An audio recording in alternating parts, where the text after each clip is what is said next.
김용민의 정치쇼.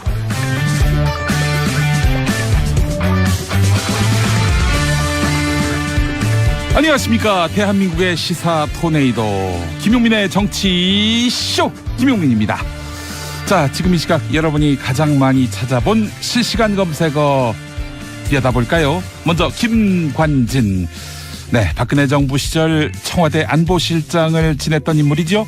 세월호 참사의 책임, 박근혜 전 대통령에게 있는 것이 아니다, 이렇게 이야기를 했었는데, 이것이 과연 사실인가, 혹시 책임을 다른 쪽으로 옮기려 한 그런 의도가 있는 것 아닌가 하는 여러 가지 의혹 때문에 구속영장이 청구됐는데 법원이 오늘 새벽 기각했습니다. 그래서 이름이 올랐고요. 자, 또 다른 검색어 보겠습니다. 일본 화산. 네, 일본 화산도 관심사입니다. 어제 낮에 규슈에서 화산이 폭발했지요. 한라산 높이보다 더 높은 2300m까지 연기가 치솟았다고 하는데 얼마나 대단했는지 제주가 화산재의 영향을 받을 것으로 보입니다. 아베 일본 총리 가슴에도 화산재가 쌓이고 있죠. 일본 빼고 남북한, 미국, 중국 모두가 환영하는 남북정상회담. 남북정상회담이 포털 검색어 상위 순위를 기록하고 있습니다. 4월 말에 문재인 대통령과 북한 김정은 국무위원장이 만나는데요. 그렇게 되면 3차 남북정상회담이 되겠습니다. 자, 그래서 이 세 가지 검색어 중에 용디, 김용민이가 고른 실시간 검색어는 역시 남북 정상회담입니다. 북한이 비핵화의 의지도 밝혀서 크게 주목받고 있는데 이왕 이렇게 만나게 된 거 자주 만났으면 좋겠습니다. 참, 남북 정상 사이에 핫라인도 설치된다고 하지요. 그래서 이 노래 안 들을 수 없습니다. 장기하와 얼굴들의 우리 지금 만나.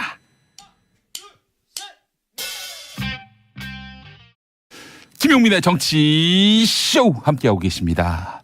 자, 고릴라를 통해서 전 세계 어디서든 만나실 수 있는 김용민의 정치쇼. 서울에서는 FM 105.5 그리고 FM 103.5군요. 예, 103.5 그리고 경기도 이천에 중계소가 있습니다. 98.3 그리고 KMN 러브 FM을 통해서는 부산 105.7 기장정관 89.3 그리고 양산 88.5 그리고 창원 90.9 그리고 이번에 진주에도 오픈했습니다. 98.7을 통해서 서울과 부산 경남 일대에서 우리 방송 함께 하실 수 있습니다. 자, 오늘 돈돈 브리핑으로 시작하겠습니다. 정상근 미디어 오늘 기자 어서 오십시오. 네, 안녕하십니까. 미디어 오늘 정상근 기자입니다. 네, 돈돈 브리핑. 인생관이 묻어있는 네, 그렇습니다. 예. 저의 모든 것. 예, 돈돈. 예, 돈돈. 네. 돈, 머니. 네, 예. 그렇습니다. 머니 많이. 네. 네, 머니 많이. 밖에서 10,000원짜리 한 장만 흔들어 주시면 더욱 열심히 더욱더 열심히 하는 우리 모습 보여드리도록 하겠습니다. 예, 자, 정 기자님 오늘 어떤 이슈부터 전해주시겠습니까? 네, 오프닝 때 잠깐 말씀하셨는데 남북이 오는 4월 말 정상회담을 갖기로 했습니다. 네. 이 대북특별 사절단은 1박 2일간의 방북 일정을 마치고 어제 오후 서울공항을 통해서 돌아왔는데요. 예. 그리고 어제 오후 8시 청와대에서 특사단 수석인 이 정의용 청와대 국가안보실장이 브리핑을 했습니다. 예. 이 합의 내용이 상당히 많더라고요. 일단 첫 번째로 남북이 오는 4월에 판문점에서 정상회담을 하기로 했고요. 특히 판문점 남측 평화의 집에서 하기로 했습니다. 네. 그러니까 우리 영토죠. 그렇습니다. 네, 북한의 지도자가 남한 영토로 내려온 것은 군사 분계선을 넘어서. 네, 군사 분계선을 넘어온 것은 휴전선을 넘어온 것은 네. 처음입니다. 예. 그래서 아마 평양에서 했으면은 또 굴욕적이다 이런 비판이 나왔을 수도 있을 텐데 네. 또 이 부분에 대해서는 다들 높게 평가하는 것 같아요. 실제로 이제 남북 사이에 네. 김정일 위원장이 생존해 있을 때 네. 답방 형식으로 서울에 오는 게 어떻겠는가 이렇게 북측에다가 남측 네. 관계자가 넌지시 이제 제안을 했대요. 그때 이제 북측에서는 북쪽에서 하면은 우리가 통제가 되기 때문에 네. 안전을 보장할 수 있지만은 남쪽은 알 수가 없다. 그렇죠. 괜히 우리 지도자가 내려가서 망신당하는 일이 발생하면은 앞으로 나를 보기 힘들 것이다. 나는 이 세상 사람이 아니기 때문에 네. 그런 식으로 말했다는 그런 설이 있었습니다. 여러 가지가 절묘하게 섞여 있는. 예. 평화의 집은 아무래도 통제 구역이고 그렇죠. 그렇지만 또 남쪽 영토기 때문에 네. 절묘하게 또 이렇게 절충을 한 것 같습니다. 그렇습니다. 예. 예전에 그래서 아예 제주도에서 하자 이런 얘기도 돌았던 걸로 알고 있는데 네. 뭐 그건 2007년 그때 상황이고요. 네. 지금은 이제 판문점 평화의 집에서 예. 이렇게 하기로 했습니다. 또 이제 그런 얘기도 있어요. 그 김정일 위원장이 그 사실 북한 영토 밖을 나갔다는 이야기 많이 듣기 힘들었습니다. 네. 왜냐하면 또 이제 만약에 나갔다가 별난이라도 일어나면 그럼 참 골치 아픈 일이 발생하거든요. 네, 그래서 그렇습니다. 사실은 이 북한 지도자가 북한 영토 밖을 나간다는 것은 굉장히 부담스러운 일이었다라는 게 또 북쪽의 사정인 것 같습니다. 네. 근데 어쨌건 넘어오는 거죠. 이 몇백 미터 되지는 않지만. 네, 그렇습니다. 네, 그리고 이제 두 번째는 남북 정상회담 전에 정상 간 한라인을 설치해서 첫 통화를 하기로 했습니다. 네. 이 필요할 때마다 정상 간의 상시 통화를 할 수 있는 거라 요것도 상당히 의미가 큰 그런 조항인 것 같아요. 예. 이 세 번째는 북한이 자신들에 대한 군사적 위협만 해소되고 체제 안전이 보장된다면 이 핵을 보유할 이유가 없다라는 점을 명확히 했습니다. 이게 바로 키포인트입니다. 네. 예. 비핵화를 할 수 있다는 거죠. 그렇습니다. 그 네 번째도 키포인트인데 북한은 비핵화 협의 및 북미 관계 정상화를 위해서 이 미국과 허심탄회한 대화를 할 수 있다는 용의를 표했습니다. 네, 종합하면은 네, 미국이 지금 비핵화를 계속 요구를 하고 있잖아요. 근데 그렇죠. 이전만 해도 비핵화는 의제가 아니다라고 북한에서 얘기를 했었는데 네. 네, 이제 의제가 될 수 있다라는 신호를 보낸 거죠. 미국 쪽도 저렇게 북한이 계속 핵을 고집한다면은 네. 유핵화를 고집한다면은 있을 유자에 유핵화를 고집한다면은 그럼 핵동결을 전제로 네. 만나는 것 어떻겠나 하는 그런 양보안도 사실 검토 안 했던 건 아니에요. 그렇죠. 그게 이제 우리 측 문재인 대통령이 제안한 네. 이 단계적 비핵화론 뭐 그런 것이기도 하고요. 예. 그런데 이제 북한이 비핵화를 전제로 얘기할 수 있다라고 얘기를 한 셈이기 때문에 네. 네, 뭐 미국으로서는 뭐 안 받아들일 이유가 지금 없어진 거죠.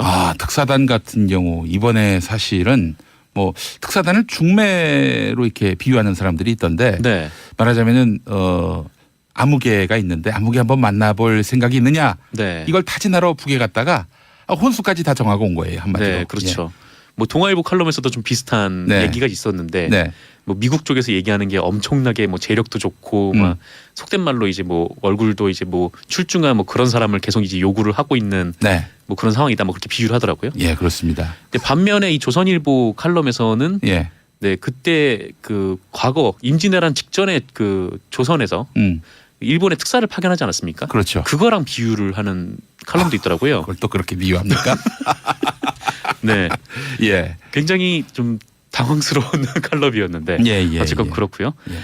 다섯 번째로 대화가 지속되는 동안에 추가 핵 실험 및 탄도미사일 시험 발사 등 전략 도발을 하지 않기로 했습니다. 그리고 핵무기는 물론 재래식 무기도 남측을 향해 사용하지 않겠다고 약속을 했고요. 예, 예. 사실상 이제 평화 체제로 접어들 수 있다 뭐 그런 의미인 것 같고. 사실 북한이 그동안 무기를 개발한 게 네. 뭐 탄도미사일 이런 걸 개발한 걸로 봐서는 네. 뭐 남측을 적대시할 목적의 무기 개발은 아니었던 것 같아요. 그렇죠. ICBM을 굉장히 네. 오랫동안 개발을 해왔는데 네. 사드를 배치하면서 이제 논란이 좀 됐었죠. 그 부분도. 네. 예. 그리고 남측 예술단과 이 태권도 시범단의 평양 방문도 합의를 했고요. 뭐 합의문에는 없었지만 더 엄청났던 거는 이 북한이 한미 연합 훈련에 대해서 중단을 요구할 것이다 이런 전망이 있었는데 예. 예년 수준의 한미 연합 훈련에 대해서는 이해한다라는 입장을 밝혔다는 겁니다. 4월에 있을 군사 훈련도 네.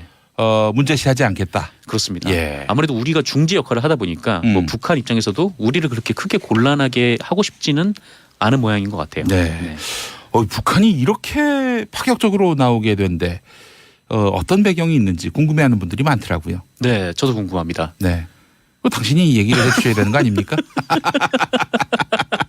근데 뭐 어쨌건 북한에서도 뭐 여러 언론들의 분석을 보면 예. 뭐 북한에서도 뭐 지금 이제 정상 국가로 인정을 받고 좀 이제 내부 경제 상황이 좀 심각하다 보니까 예. 뭐 더 이상 좀 시간을 끌 수 있는 뭐 그런 게 좀 어렵다라는 판단이 있었다라고 이렇게 분석들을 하고 있더라고요. 예. 또 마침 또 평창 동계올림픽이 개막이 됐고 네. 이 모멘텀을 계속 가져가야 대화가 좀 이어질 수 있을 것 같은 좀 그런 것도 있겠고요. 사실 이제 9월이 되면은 네. 북한 정권 창건 이 70년이 됩니다. 70주년. 예. 네, 그렇습니다. 70년을 맞아서 뭔가 가시적인 성과가 있어야 합니다. 네. 김정은 위원장 집권한 지 이제 뭐 5년 넘었죠. 네, 2012년부터인가 아마 집권을 했을 테니까. 그렇습니다. 네. 6년이 되겠네요. 네네. 횟수로.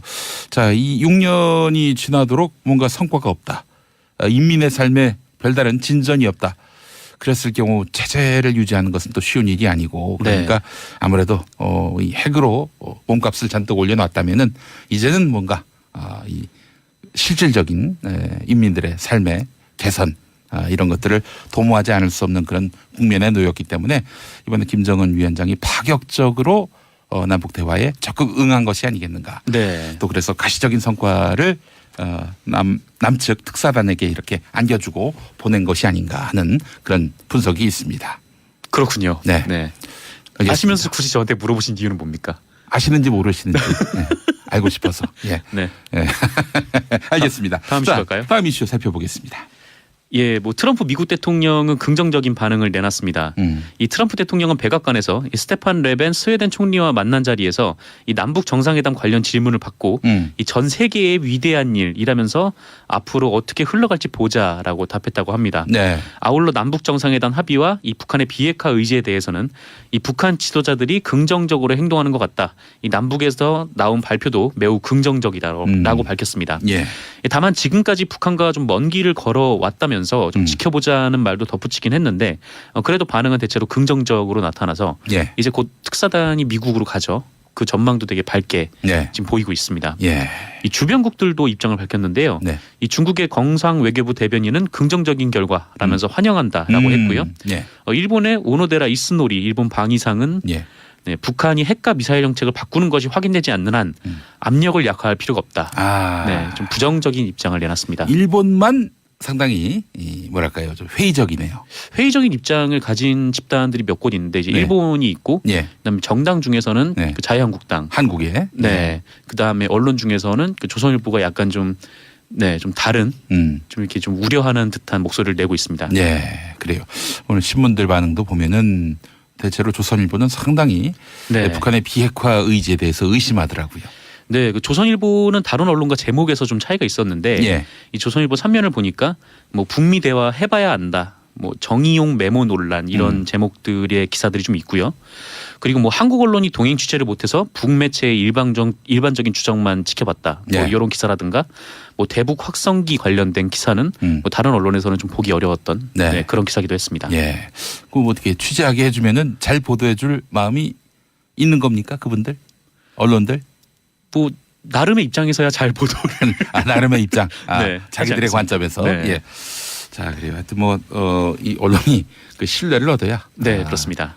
또 국민들의 신망을 얻어야 사실 그런 비판을 해도 국민들이 수긍하지 않을까. 왜 언론은 보도하지 못하게 하는가라고 얘기했을 때 네. 국민들이 수긍하지 않을까 하는 생각을 해봅니다. 그렇습니다. 뭐 같이 가서 이제 취재를 했으면 더 좋았겠지만 네, 아무래도 좀 외교적 상황이다 보니까 네. 네, 어려움이 좀 있겠죠. 남북 관계에 또 특수성도 있는 것이고요. 네네. 예. 자, 장명자님, 북에서 불어오는 훈풍이 마음까지 따뜻하게 합니다. 정말 봄이 왔습니다. 네. 때마침 어제는 경칩이었습니다. 개구리가 깨어난다는. 예, 그렇습니다. 그런가요? 네. 남북 관계도 이렇게 경칩을 맞았습니다. 그렇습니다. 얼마나 문학적인 표현입니다. 비유가 되게 좋으시네요. 예, 네. 훌륭하지 않습니까? 네, 감동적입니다. 눈물까지 흘리시고. 예, 보셨나요? 자, 서정아님, 제가 아침 6시에 그동안 방송했습니다. 네. 김용민의 뉴스 브리핑 진행했는데, 그래서 딴 사람이 해가지고, 뭐 제가, 어디, 딴 데로 갔는지, 출마 선언을 냈는지 궁금해 하셨는데, 예, 제가 시간을 바꿨습니다. 네. 10시로 10시. 옮겨왔습니다. 오전 10시입니다. 예. 자, 박미진님 두 분 화면이 꽉 차서 보기만 해도 배부릅니다라고 해주셨습니다. 박민진 님도 모니터를 큰 걸 사시는 편이에요. 그렇습니다. 지금 보시는 모니터가 너무 좁네요. 네. 예. 자, 그리고 현기성님 돈돈 브라더스. 왜 돈돈 브라더스냐? 예. 매 시간 저희가 앞에서 얘기합니다. 저희들의 인생관입니다. 네. 정상근 기자님의 인생관입니다. 저희들이 아닌가요? 저는 돈돈이 아닙니다. 네. 예. 자, 돈돈 브라더스와 함께하는 돈돈 브리핑. 다음 소식은요. 예, 경남 통영에서 어선 한 척이 전복돼서 아이고. 3분이 숨지고 5분이 실종이 됐습니다. 세상에. 6일 오후 11시 35분께 경남 통영시 좌사리도 남서방 4.63km 해상에서 이 59톤급 쌍끌이 저인망 어선이 전복이 됐는데요. 이 사고 선박에는 선장 이모 씨 등 한국인 6명 그리고 베트남인 5명이 타고 있었습니다. 예. 통영해양경찰서가 바로 출동을 했는데요. 이 바람도 세게 불고 어두운 데다가 이 파도도 최고 3m에 이르러서 구조가 쉽지 않았던 모양이에요. 네. 일단 4명은 그 주변에 있던 같은 선단 소속인 예. 다른 배가 구조를 했는데 해경은 수중 수색을 통해서 이 뒤집힌 어선 내 조타실 그리고 식당에서 2명을 추가로 찾아서 6명을 찾았습니다. 근데 이렇게 구조된 6명이 병원으로 이송이 됐는데 이미 3분이 호흡과 의식이 없는 상태이셨다고 해요. 네. 그래서 그 선장인 이 씨 그리고 통신장인 백모 씨, 선원 안모 씨 등 한국인 3명이 사망 판정을 받았습니다. 네, 그리고 세상에. 5분이 실종 상태인데요. 예, 예. 좀 빠르게 좀 구조가 되었으면 좋겠습니다. 예, 실종된 분들 골든 타임이 있어요. 이 네, 골든 네. 타임 안에 다 무사히 구조되기를 바라는 마음입니다. 자, 마지막 소식. 이거 참 민망한 소식입니다. 네, 어떤 거를 할까요? 김관진을 할까요? 아니면 이명박 전 대통령을? MB로 가죠. 아, 네, 예. 그러시죠. 예. 네, 좀 민망한 소식인데 다음 주 소환을 앞둔 이명박 전 대통령에게 그 뉴욕 제과라는 빵집이 있어요. 네. 여기서 2억 원의 뇌물을 받은 혐의가 추가가 됐습니다. 하하. 그 6일 한국일보에 따르면 이 서울중앙지검 특수 2부는 이명박 전 대통령 측이 2007년 대선 전후로 ABC 상사 회장 손모 씨로부터 2억 원을 받은 정황을 포착했는데요. 예. 이 ABC 상사가 무슨 회사냐면 예. 이 서울 지하철 2호선 강남역 일대의 그 대표적인 명소로 꼽혔던 이 뉴욕 제과를 인수하고 운영하던 네. 회사라고 합니다. 예. 이거 한마디로 좀 규모가 크긴 하지만 네, 제과점으로부터 뇌물을 받았다라는 셈이죠. 빵집으로부터 뇌물을. 네, 그렇습니다. 네, 뭐 빵집까지 이렇게 받으실 필요가 있었을까? 그러게요. 뭐, 전에는 또 친구한테도 뇌물을 받고. 아, 예, 그렇습니다. 그 대체 이제 대가가 뭐냐? 왜 이 빵집에서 제과점에서 뇌물을 줬을까? 네. 그 검찰은 네, 죄송합니다. 검찰은 이명박 전 대통령 재임 기간 중에 이 빵집 이 제과점 상사 송모 씨가 민주평화통일자문회의에 그 서울시 부의장에 임명된 것에 주목을 하고 있다고 합니다. 역시 자리 네, 때문에. 자리. 근데 이게 알겠습니다. 무보수 명예직이긴 한데 네. 인맥 따지기에 유리해서 정계 진출 통로로 많이 쓰인다고 하네요. 게다가 무보수인데. 네. 알겠습니다. 자, 1부 마치겠습니다. 정상근 기자 수고하셨습니다. 네, 감사합니다.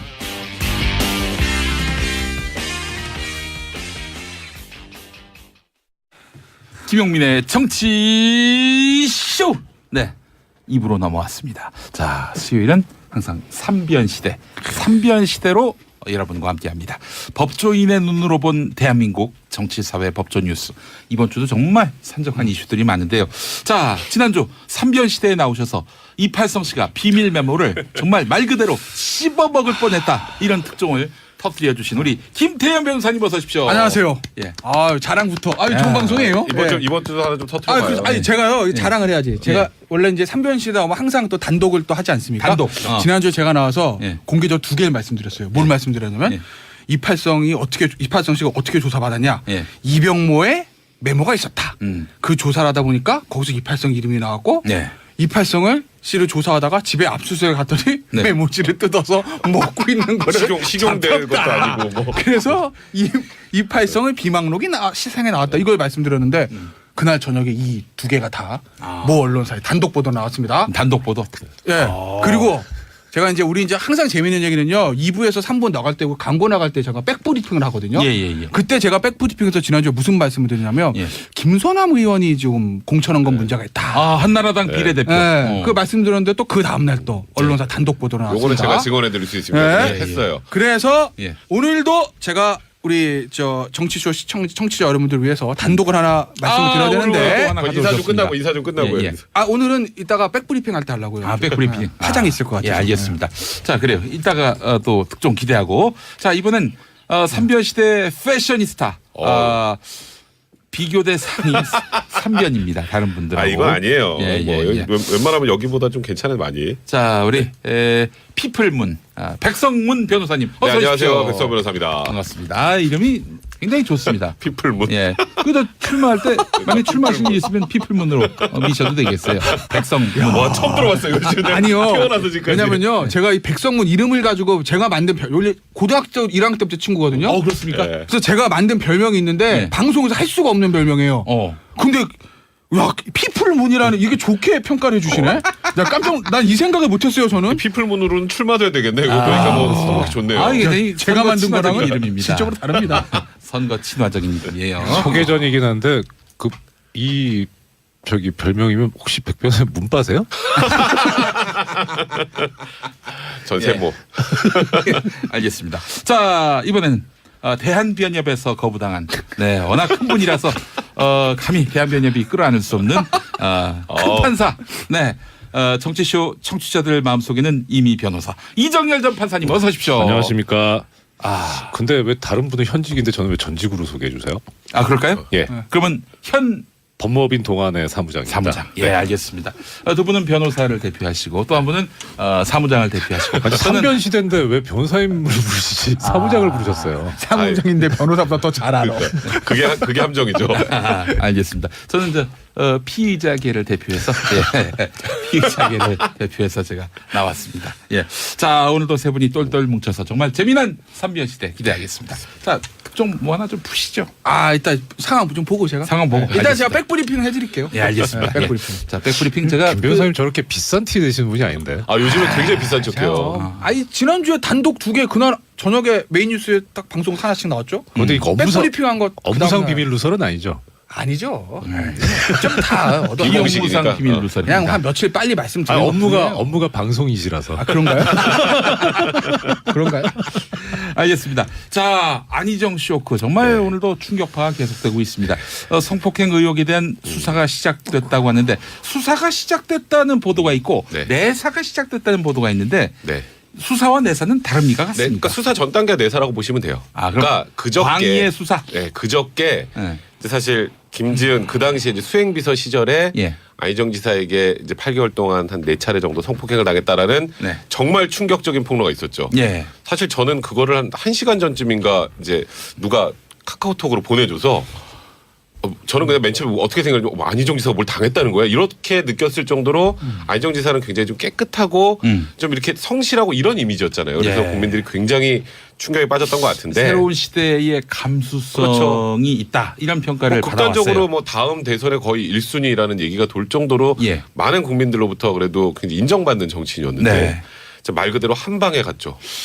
사실은 이제 이번 더불어민주당 네. 당대표 선거에서 이분이 그렇죠. 나오면 뭐 거의, 확실하다 네, 그랬죠. 이런 얘기도 나왔고 예. 그래서 이제 일단 그런 폭로가 나오니까 바로 다음 날 이제 충남지방경찰청에서 내사에 착수를 한 겁니다. 그러니까 이제 지금 그냥 방송만 나갔을 뿐이지 뭐 아무것도 없잖아요. 예. 그럼 이제 사전적인 조사나 자료 점검을 좀 하고 네. 그다음에 이 김지은 씨를 좀 이렇게 접촉을 해서 내용 좀 확인하고 그런 걸 좀 모은 과정 이후에 이제 수사가 진행이 되는데 문제는 이제 이 김지은 씨 이제 대리인이 어제 서부지검 맞죠? 서부지검에 이제 정식으로 고소장을 넣었죠. 고소장을 넣었고요. 그래서 이제 수사가 진행되는 건지 피할 수가 없는 상황이고 내용은 겁니다. 이제 보통 우리가 성폭행이라고 하면 예. 넓게 보면 이제 일반적으로 제일 많이 하는 죄가 이제 강간죄잖아요. 예. 그건 이제 폭행이나 협박이 수반되는 거고 네. 이번에 문제 제기를 한 거는 그 강간죄가 아니고 업무상 위력에 의한 간음죄입니다. 그거 좀 어렵죠. 근데 우리가 알고 있기는 성폭행을 당했다로 알고 네. 있는데 강간이 아닌 네, 겁니까? 아닙니다. 그러니까 제목이 아니에요. 그러니까 이게 뭐냐면 예. 이제 우리가 아는 일반적인 강간죄로 처벌하지 못하는 그런 공백이 있잖아요. 생각을 해보면 이렇게 지위가 높은 사람이 네. 그 지위와 권위를 이용해서 예. 실제로 때리거나 협박은 안 했는데 네. 좀 이 사람의 의사에 반해서 성관계를 갖는 경우 이런 걸 처벌하는 죄가 업무상 위력에 의한 간음죄예요. 그렇군요. 그러니까 위력이라는 게 힘입니다. 힘. 내가 파워. 만약에 이분이 나한테 성관계를 요구했는데 내가 거절했을 경우 예를 들어서 잘릴 수 있겠다. 네, 그렇죠. 이게 없어지겠다. 지금 요즘에 나오는 미투의 대부분이 이 권력형 성범죄 이게 대부분이 업무상 위력에 의한 간음죄입니다. 그렇다면 이윤택 감독에게 피해를 입었다는 여성들도 그것도 만약에 이제 그 공소시효 안쪽에 있는 것 아니면 그다음에 고소기간 도과되지 않은 것, 그러니까 친고죄 폐지된 2013년 6월 19일 이후나 아니면 그 전에 상습 성추행으로 볼 수 있는 것들이 있으면 그것도 업무상 위력에 의한 추행이나 간음이 될 수 있는 거죠. 그렇군요. 위력이 있고 또 위계가 있는데 이거 어제 양지열 변호사 나와서 위력과 위계는 완전히 다른 것이다. 완전 다르죠. 한자도 다르는 것이다. 근데 이거를 위계 질서할 때 위계로 알고 계시는 분이 글쎄요. 많더라고요. 예. 그 위계 질서가 아니고 속임수라고 생각하시면 됩니다. 쉽게 위조할 때 위. 네, 속이는 거. 이런 거죠. 예. 폭행 협박보다 이제 강간죄는 폭행 협박에서 있잖아요. 네. 폭행보다 한 단계 낮은 게 위력, 협박보다 한 단계 낮은 게 위계라고 하는데 네. 예를 들면 이거 예. 정말 예예요. 예. 안희정 지사가 예. 일단 전 지사는요. 안희정 전 지사가 이제 김지은 비서하고 이제 뭐 이렇게 관계를 맺기 전에 예입니다. 예. 만약에 안희정 지사가 야 너 내 말 안 들으면 또 자른다. 이러면 이건 위력에 들어가는 거고. 위력. 예, 예, 이쪽 예. 그렇게 보시면 되고 예. 그게 아니라 야 너 내 말 잘 들으면 나중에 4년 후에 나 청와대 들어가면 같이 들어가는 거야. 그러니까 이렇게 얘기하면 그 위계. 위계. 이런 식으로 보시면 돼요. 그러니까 약간 유혹이나 유인 요건 이제 위계 쪽으로 보시면 되는 거고 네. 그리고 약간의 협박성 멘트가 들어가면 위력으로 보시면 돼요. 아주 쉽게 그냥 예를 들어서 말씀드립니다. 그런 말을 안 하더라도 그런 느낌을 갖게끔 만드는. 그러니까 그게 이제 문제인데, 그러니까 이제 김주인 씨 인터뷰 전문을 제가 꼼꼼히 봤는데 일단 뭐 폭행 협박했다는 얘기는 없어요. 그러니까 이제 수사기관도 강간죄 얘기는 안 하는 거 아니겠습니까? 예. 근데 다만 이제 범죄가 성립될 수 있는 그 부분은 뭐냐면 내가 이러시면 안 된다고 그랬는데 네. 말을 한번 했다는 거예요. 예, 예, 그런데 지사님이기 때문에 내가 거부할 수 없었다. 그러면서 평소에 안희정 전 지사가 본인에게 너는 내 비서고 수행비서니까 내 얘기를 들어야 된다.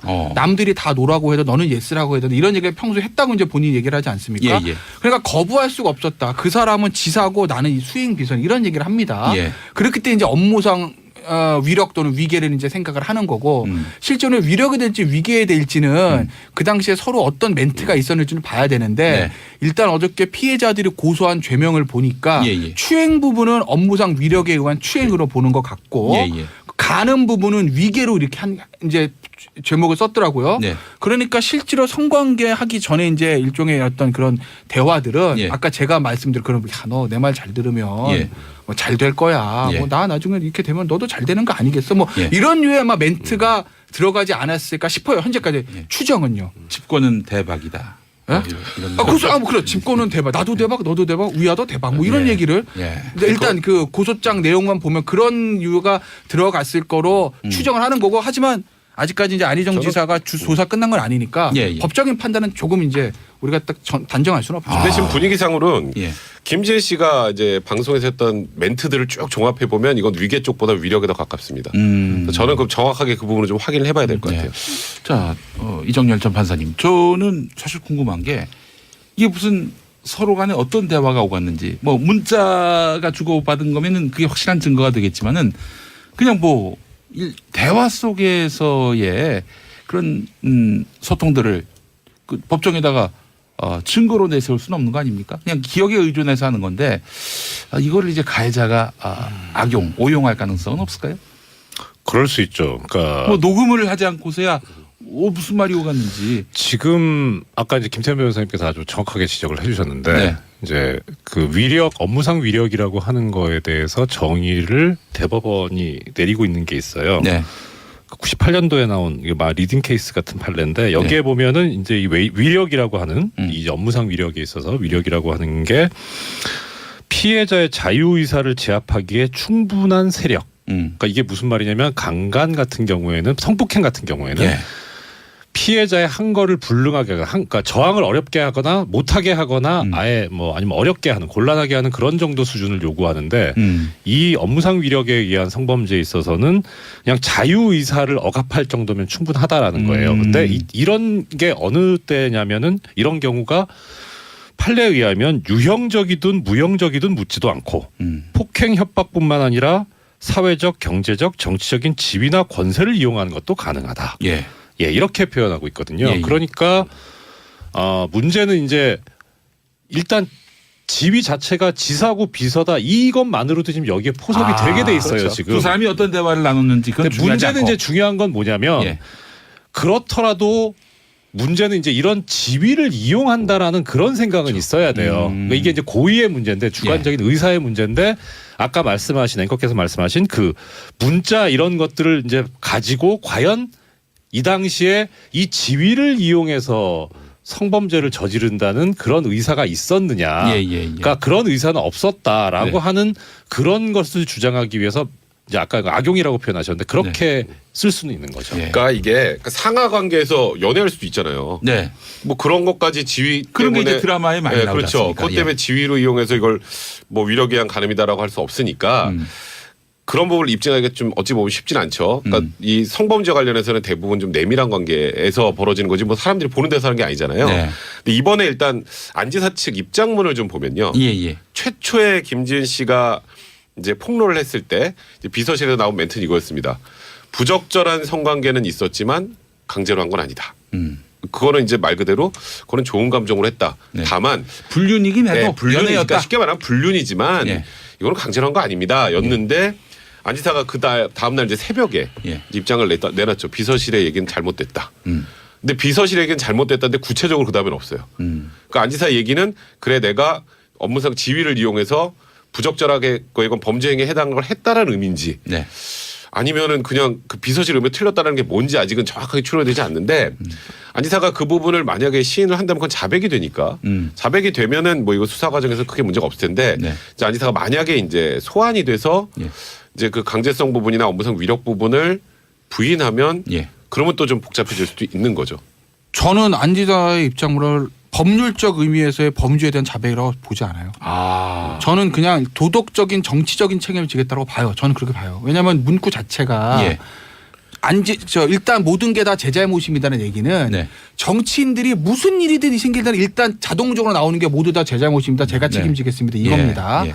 그러니까 이제 안 지사 입장에서 보면 첫 번째 멘트 비서실 통해 나갔던 멘트 합의한 건데 하긴 했는데 합의한 거야 이거. 네. 이게 사실은 모든 성범죄자의 의혹을 받고 있는 사람들이 가장 하는 멘트가 이거거든요.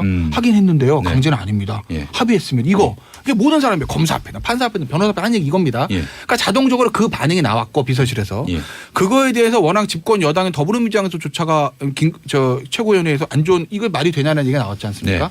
그러니까 사면초가에 몰린 상황에서 일단 정치적인 책임 문제만 인정하면서 위기를 좀 벗어나려 했던 것 같아요. 그러니까 내가 도덕적인 책임, 정치적인 책임을 지겠다는 것이지 네. 법정에서 내가 자백할까? 저는 그건 아니라고 봐요. 그 예면에 흐르는 뉘앙스는. 네. 그래서 아마 이게 수사가 시작이 되면 안전지사 입장에서는 상당 부분 다툴 가능성이 높아요. 왜냐하면 안전지사 입장에서 보면 예. 제가 뭐 두둔하고 이런 문제가 아니라 그 문구에 뭐 마지막에 정계 은퇴가 아니라 정치 활동을 중단하겠습니다 썼거든요. 중단은 그- 재개 가능성을 내포하고 그렇죠. 있는 거 아닙니까? 그 얘기는 예.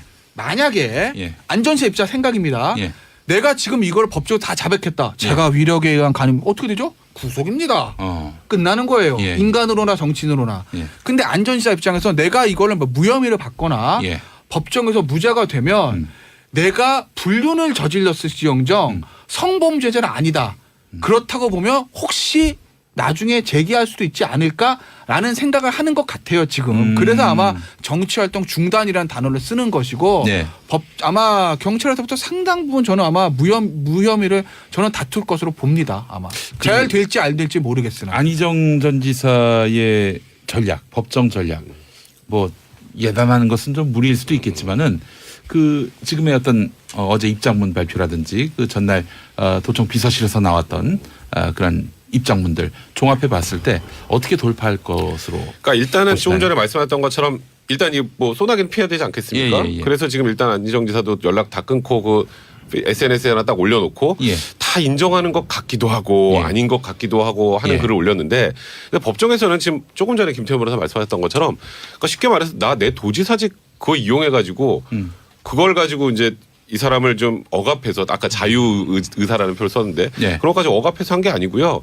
그러니까 결국은 부적절하지만 다소 오해 소진이 있어도 좋은 감정을 갖고 서로 관계를 한 것이다. 그러니까 이제 도덕적 비난 가능성과 법적 책임은 좀 별개지 않습니까? 예, 예, 예. 이제 그렇게 일단 전략을 세울 가능성이 저도 개인적으로 볼 때 많고요. 근데 시간이 지나면 도덕적 책임, 법적 책임 사람들이 혼동하지 네, 않습니까? 혼란스럽죠. 그래서 얘는 무죄 받으면은 도덕적 책임까지 그냥 퉁으로. 근데 이제 안희정 기사 같은 경우에는 이제 저번 그 대선 경선 과정에서 예.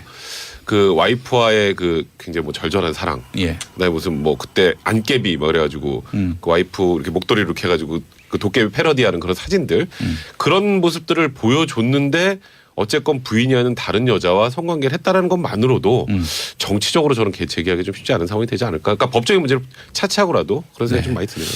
우리 이정열 전 판사님, 그 안희정 지사에 대한 처벌 수위 어떻게 될 것으로 보십니까? 이게 자료를 조사하다 보니까 예. 이 업무상 위력에 의한 뭐 범죄가 성범죄가 처벌이 흔치가 않은가 봐요. 아. 그래서 양형위원회 자료를 보려고 했더니 양형위원회에서 양형 기준조차도 없어요 지금. 그러니까 그냥 지금 짐작해 볼 수 있는 거는 법에서 정한 형량만 가지고 짐작을 할 수밖에 없는데 예. 이게 또 형이 그렇게 높진 않아요.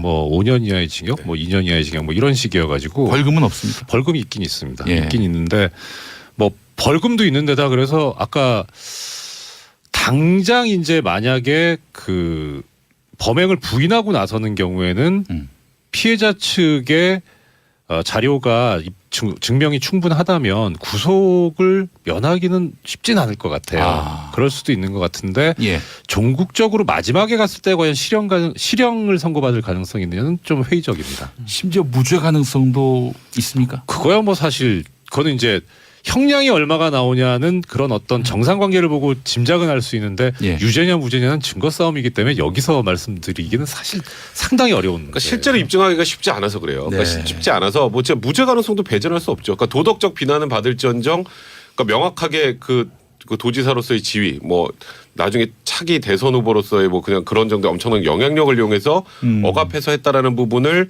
입증을 못한다면 예. 그건 무죄가 나올 수 있고요. 그리고 이 실제로 이제 처벌이 돼도 강하게 처벌되는 경우가 거의 없더라고요. 사실 근데 약간 좀 걱정스러운 건 뭐냐면 예예. 그러니까 이거는 피해자 입장에서 봤을 때요. 네. 고소장에 지금 표현된 죄명이 좀 걱정스러워요. 예, 그러니까 아까 백 변호사님께서 잠깐 말씀해 주셨는데 이제 가는 부분은 그러니까 성관계가 있었던 부분은 위계 등 이렇게 돼 있어요. 그러니까 위계도 있었고 위력도 있었다는 것 같은데 위계를 처음에 그러니까 그 위계는 아까 이제 김 변호사님 말씀하신 대로 속였다는 거거든요. 예. 속인 걸 먼저 드러냈다는 게 그게 우선순위라는 게. 그게 뭘 속였다는 거죠, 그게? 그건 알 수 없죠. 아직. 그건 알 수 그건 알 수 없어요. 없어요. 그러니까 김진 씨가 이게- 얘기한 거에 없었어요. 네, 없었어요. 그래서 오히려 인터뷰 내용으로서는 더 정확한 거는 위력인 것 맞아요. 같은데 왜 저거를 전면에 내세우지 않고 위계를 전면에 내세웠을까라는 게 상당히 좀 석연치는 않아요. 이게 그러니까 저 수사기관도 굉장히 힘들 겁니다. 이거 왜 일반인이 아니잖아요. 예예예. 뭐 대선 주자입니다. 참 유력한 대선 주자니까 네. 유망한 정치인이었기 때문에 언론이 모든 관심을 가져서 굉장히 좀 부담스러울 건데 예예. 이게 이제 조사를 했을 때 아마 두 가지를 볼 거예요. 하나는 당시에 있었던 대화들, 대화 구성, 안정, 뭐라고 말았다, 김지 뭐 이런 부분들도 있지만 예. 이게 뭐 이정열 전 부장판사 이제 성범죄 만약에 형사사건에서 많이 보셨겠지만 이 성범죄 사건들 기록 보잖아요. 네. 이건 그냥 포르노입니다. 왜냐하면 예.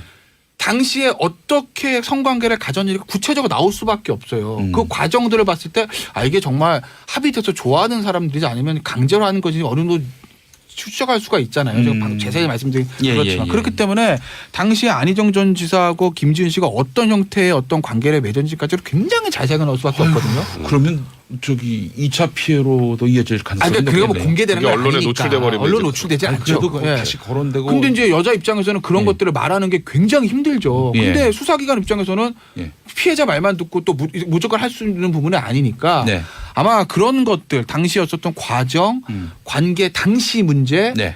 관계 후에 어떤 사후 정황들 예. 이런 것들을 다 보고 판단할 거기 때문에 예. 어떻게 될지 저도 짐작은 할 수는 없으나 이게 저 안희정 지사가 빡 때리고 했던 폭행 이거면 깔끔한데 깔끔한데. 그게 아니기 때문에 예. 굉장히 조금 지난한 과정을 거칠 거예요. 근데 하나 변수는 있어요. 네. 이게 김지은 씨가 그 인터뷰하는 과정에서 단언 냈어요. 또 다른 피해자가 있다. 예. 그러니까 또 다른 피해자가 있을 수 있어요가 아니라 예. 있다예요. 그건 예. 알고 있다는 뜻이거든요. 예. 그리고 그 피해자도 지금 뭐 미투에 동참한다는 얘기도 있어요. 이제 그렇게 되면 유형이 비슷하면 그러면 입증이 훨씬 쉬워지죠. 피해자가 한 명이 아니고 피해자가 두 명이면 네. 이제 안희정 지사 입장에서도 무죄 주장을 하는 것도 쉽지 않고 그리고 만약에 유죄가 나와도 이제 피해자가 많을 경우에는 아무래도 형량이 더 올라갈 수 있거든요. 그게 좀 변수가 될 것 같아요. 두 분의 말씀을 판례로 하나 제가 뒷받침을 해드리자면 예. 역시 2017년도 10월 달에 나온 판례가 있습니다. 여기에 대해서 이제 그런 어떤 경우에 이런 범죄가 인정될 것인가 하는 기준을 제시한 게 있는데요. 거기에 보면은 이제 이거는 성폭행에 관한 판례인데 네. 유형력을 그러니까 폭행을 한 거죠. 폭행을 하게 된 경위, 그 다음에 피해자와의 관계, 네. 그리고 그 행위 당시하고 이후의 정황 이런 것들을 다 봐야 된다는 그러니까 두 분 말씀하신 걸 그대로 판례에서도 그대로 얘기를 하고 있습니다. 알겠습니다. 자, 저희가 이제 3부에서는요. 어디선가 위험에 처할 수 있는 여성들을 위해서 피해 상황에 처할 경우 어떻게 대처해야 하는지 그 부분도 또 짚어보도록 하겠습니다. 김용민의 정치쇼 2부 여기까지고요. 11시 지나서 3부에서 뵙겠습니다. 김용민의 정치쇼 3부로 넘어왔습니다. 3변 시대 계속 이어가겠습니다. 김태현 변호사, 백성문 변호사, 이정열 전 판사와 함께하겠습니다. 자, 앞서서 안희정 전 지사 성폭행 사건 관련해서 이 위격에 의한 성폭행 이게 말이죠. 기소조차 되기 어렵다. 이런 이야기가 있는데 맞습니까? 맞죠. 아까 조금 전에 이정열 판사님께서 얘기해 주셨잖아요. 양형 기준조차 없다고. 그러니까 왜냐하면 폭행 협박은 심플해요. 이게 위력인지 아니면 상사하고 오빠하고 좋은 감정이었는지 예. 그 중간에 이제 폭행이나 협박이 빠지니까 그 부분을 입증하는 게 굉장히 애매하죠. 그러다 보니까 쉽지 않은데 일단 지금 뭐 김지은 씨의 얘기 우리 인터뷰 내용을 쭉 들어보면 김지은 씨는 위력으로 느꼈다는 것처럼 보여요. 예. 그리고 만약에 지금 또 다른 피해자가 있다라는 피해자도 동일하게 진술을 한다면 그러면 기소될 가능성은 많은데 예. 근데 기소하고 유죄하고는 다르잖아요. 아, 기소가 됐다 하더라도 법정 가서 무죄 판결 날 수도 있다. 그렇죠. 이게 왜냐하면 사실 둘 간의 얘기하고 이거를 예를 들어서 그때 당시 뭐 텔레그램 이런 것도 막 공개했었잖아요. 예. 근데 그 내용에서도 어쨌건 김지은 씨 그가 무슨 말을 했는지는 좀 빠져 있고 그래서 어떤 대화가 오고 갔는지 네. 그 성관계 전후에 어떤 상황이 있었는지 이런 부분들이 명확하게 확인돼야 되기 때문에 그게 일단은 지금은 뭐 부적절한 성관계라는 부분은 뭐 명확하죠. 그거는 네. 그 부분은 어떻게 뭐 안정이사가 뭐라고 할 수 있는 상황이 아닌데 만약에 이 간통죄가 살아 있었다면은 처벌 대상이었겠네요. 그러면 이제 이혼을 전제로 해서 이제 부인이 이혼송을 제기하고 고소를 해야 되는 거죠. 아. 이제 그건 이제 좀 별개 문제고 그건 이제 좀 친고죄입니까? 그건 당연히 친고죄죠. 예. 간통죄 같은 경우는. 근데 뭐 이제 그거는 폐지됐으니까 이제 예. 문화의 문제는 아닌 것 같고 네. 이제 부도덕의 문제로 가는 거고 그거는 그 다음에 이제 이 위력 위계에 의한 이 간음죄는 뭐 일단 인정되기가 그렇게 쉽지는 않다. 네. 그래서 이거는 법정 가면 어떻게 될지 모른다. 뭐 그렇게 봐야 될 것 같네요. 정확하게 표현을 하자면 이거죠. 일단 업무상 위력 위계에 의한 간음죄가 양형 기준조차 없을 정도로 이 인식이 안 돼 있다는 거는 실제 사례는 많은데, 그러니까 수사기관에 오는 사례는 많은데 기소되는 건수가 적다 이렇게 보기보다는 아예 수사기관에 오는 사례조차도 별로 없다. 그러니까 지금 이 미투 운동이 벌어지고 있는 이유하고도 완전히 맞아요. 맥이 다 있는 거예요. 그러니까 피해자 입장에서는 이거를 드러내자니 일단 드러내는 것 자체도 어려울 뿐만 아니라 드러낸 이후에도 본인이 어떤 보호를 받는 게 아니라 피해를 받기 때문에 그 업무상 위력이라는 게 결국 자기의 업무상 지위 상급자를 가지고 얘기를 해야 되는 건데 자기의 생계를 걸어야 되는 그런 문제가 생길 수도 있으니까 네. 오히려 세상에 드러내기가 힘들었다는 거죠. 그래서 자기 얼굴도 드러낼 정도면은 뭐 보통 용기를 낸 것이 아니니까. 그렇죠. 예. 그러니까 이 미투 운동이 되게 중요하고 확산되고 우리가 많이 같이 해야 된다는 이유가 이 통계상으로도 나오는 겁니다. 이 업무상 위력 위계에 의한 간음 자체가 그렇게 처벌 사례가 없었다는 그게 이걸 반증하는 거죠. 제가 꼭 말씀드리고 싶은 게 예. 지금 최근에 이제 미투 운동을 쭉 보면 예. 대부분 사례가 비슷하잖아요. 예, 예, 그죠? 예. 근데 유명인들은 뭐 유죄건 무죄건 간에 네. 사회적으로 엄청난 지탄을 받기 때문에 그래도 이 피해자들이 해볼 만한데 쉽게 말하면 예, 예. 이제 그냥 일반 직장 내 보세요. 일반 직장 내 지금 조금 전에 말씀하셨던 것처럼 위력에 의한 간음. 그러니까 이제 뭔가 이 사람이 그런 위세 때문에 본인은 느끼기엔 성폭행을 당했어요. 근데 문제 제기를 해도 일단 기소가 잘 안 돼. 기소가 잘 안 돼 어떻게 되죠? 네. 그럼 이 여성이 안에서 꽃뱀으로 몰려요. 그렇게 된단 말이에요. 예. 그리고 만약에 정말 천신만고 끝에 수사를 했다 기소가 돼요. 뭐 벌금 좀 나오고 뭐 정말 극단적으로 집행유예 나오면 또 돌아오면 또 역시 2차 피해를 여성들이 본단 말이에요. 그래서 유명인들의 대상으로 한 미투 운동은 활발하지만 실제로 요즘에 더 큰 문제는 실제 직장에서 발생하는 문제는 외부적으로 유출되는 게 별로 없어요. 학교 같은 경우만 해도 이제 대중도 그렇고 언론도 관심이 많잖아요. 네. 대학에서 저런 일이 네. 교수가 이럴 수가 있어 이게 많은데 일반 직장 예를 들어서 뭐 그냥 뭐 예를 들어서 어떤 중소기업에서 그런 일이 있었다. 이건 기사에도 안 나와요. 이제 그래서 그런 분들을 어떻게 보호해 줄 수 있을지. 네. 그래서 좀 얘기가 나오는 게 비공개로 뭐 신고를 하고 조사할 수 있는 방안도 만들고 뭐 여러 가지 만든다는데 네. 진짜 미투 운동의 정신을 정확하게 살리기 위해서는 지금 현재 이렇게 밝히지도 못하는 이 지금 직장 내에서 있는 만연한 예, 성희롱이나 예. 성범죄 관련해서 어떻게 해결해 줄지를 고민하는 게 가장 중요하다고 생각이 드네요. 또 하나 추가해서 말씀드리자면 이 지금 성범죄도 성범죄지만 제가 알기로 네. 여성분들께서 많이 그 고통스러워하고 힘들어하시는 게 성희롱 문제거든요. 근데 성희롱이 참 놀랍지만 우리나라 법률상 처벌 법규가 없어요. 아. 예, 민사상 손해배상은 뭐 정신적 고통을 받았다 그래서 할 수 있는데 그마저도 없어요. 인정받기 쉽지 않죠. 얼마 안 되죠, 인정은 둘째치고 법이 없어요. 법이 없다. 네. 그러니까 이게 엄청난 사각지대인 거죠. 지금 하나 이제 법이 있다면은 18세 미만인 아동에 대해서 성희롱을 하는 경우에는 처벌법규가 있는데 청소년 보호법, 아동복지법. 아동복지법. 예. 근데 예, 예. 그 외에는 처벌법규가 없습니다. 아, 법제도가 보완이 돼야 한다. 이 네, 말씀인데. 그렇죠. 예, 예. 알겠습니다. 자, 우리 방송 들으시는 분들 중에 여성분도 계시고 또 남성이지만은 또 약자의 위치에 계신 분도 계실 테고요.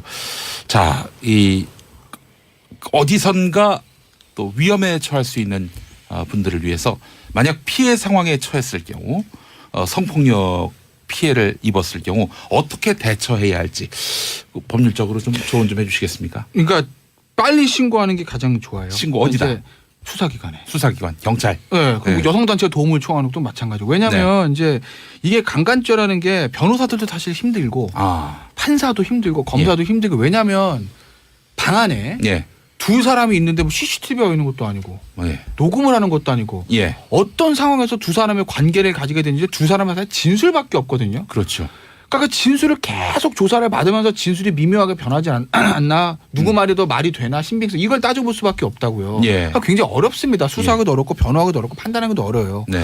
그러니까 이제 그런 거를 볼 때 가장 중요한 게 당시의 상황 시작하기 전 문제 그리고 이제 사후 정황이거든요. 예. 예를 들어서 여자가 이거 문제가 있는데 이거 그리고 바로 신고를 했는지 아니면 뭐 그냥 잘 생활을 하고 한 몇 개월 지나다가 갑자기 저 남자애가 잘 사는 거 보니까 이거 안 되겠는데 네. 한 거 신고를 했는지 이게 굉장히 중요하다라는 거죠. 예, 예. 그러니까 내가 원치 않는 성관계를 가졌다. 이거 나는 분명히 동의를 하지 않았는데 네. 약간의 유형력이 동반돼서 억지로 이렇게 했다라고 하게 되면 바로 신고하시는 게 맞죠. 네. 그 부분을 또 제가 김태민 변호사님 말씀을 판례로 뒷받침하고 그냥 서로 뒷받침하고 있습니다. 76년도에 좀 오래된 판례인데 이것도 이제 리딩 케이스입니다. 여기에서 이제 뭐라고 하고 있냐면 이게 방송으로 하기는 좀 적절치 않은 용어들이 좀 나올 수는 있는데 뭐 순화해 주십시오. 나오니까 이 남녀 간의 정사를 내용으로 하는 뭐 이런 성관계. 강제추행이 뭐 이런 그 간음 등의 범죄에 있어서는 행위 성질상 당사자 사이에서는 극비리에 또는 외부에서 알기 어려운 상태에서 감행되는 게 보통이다. 예.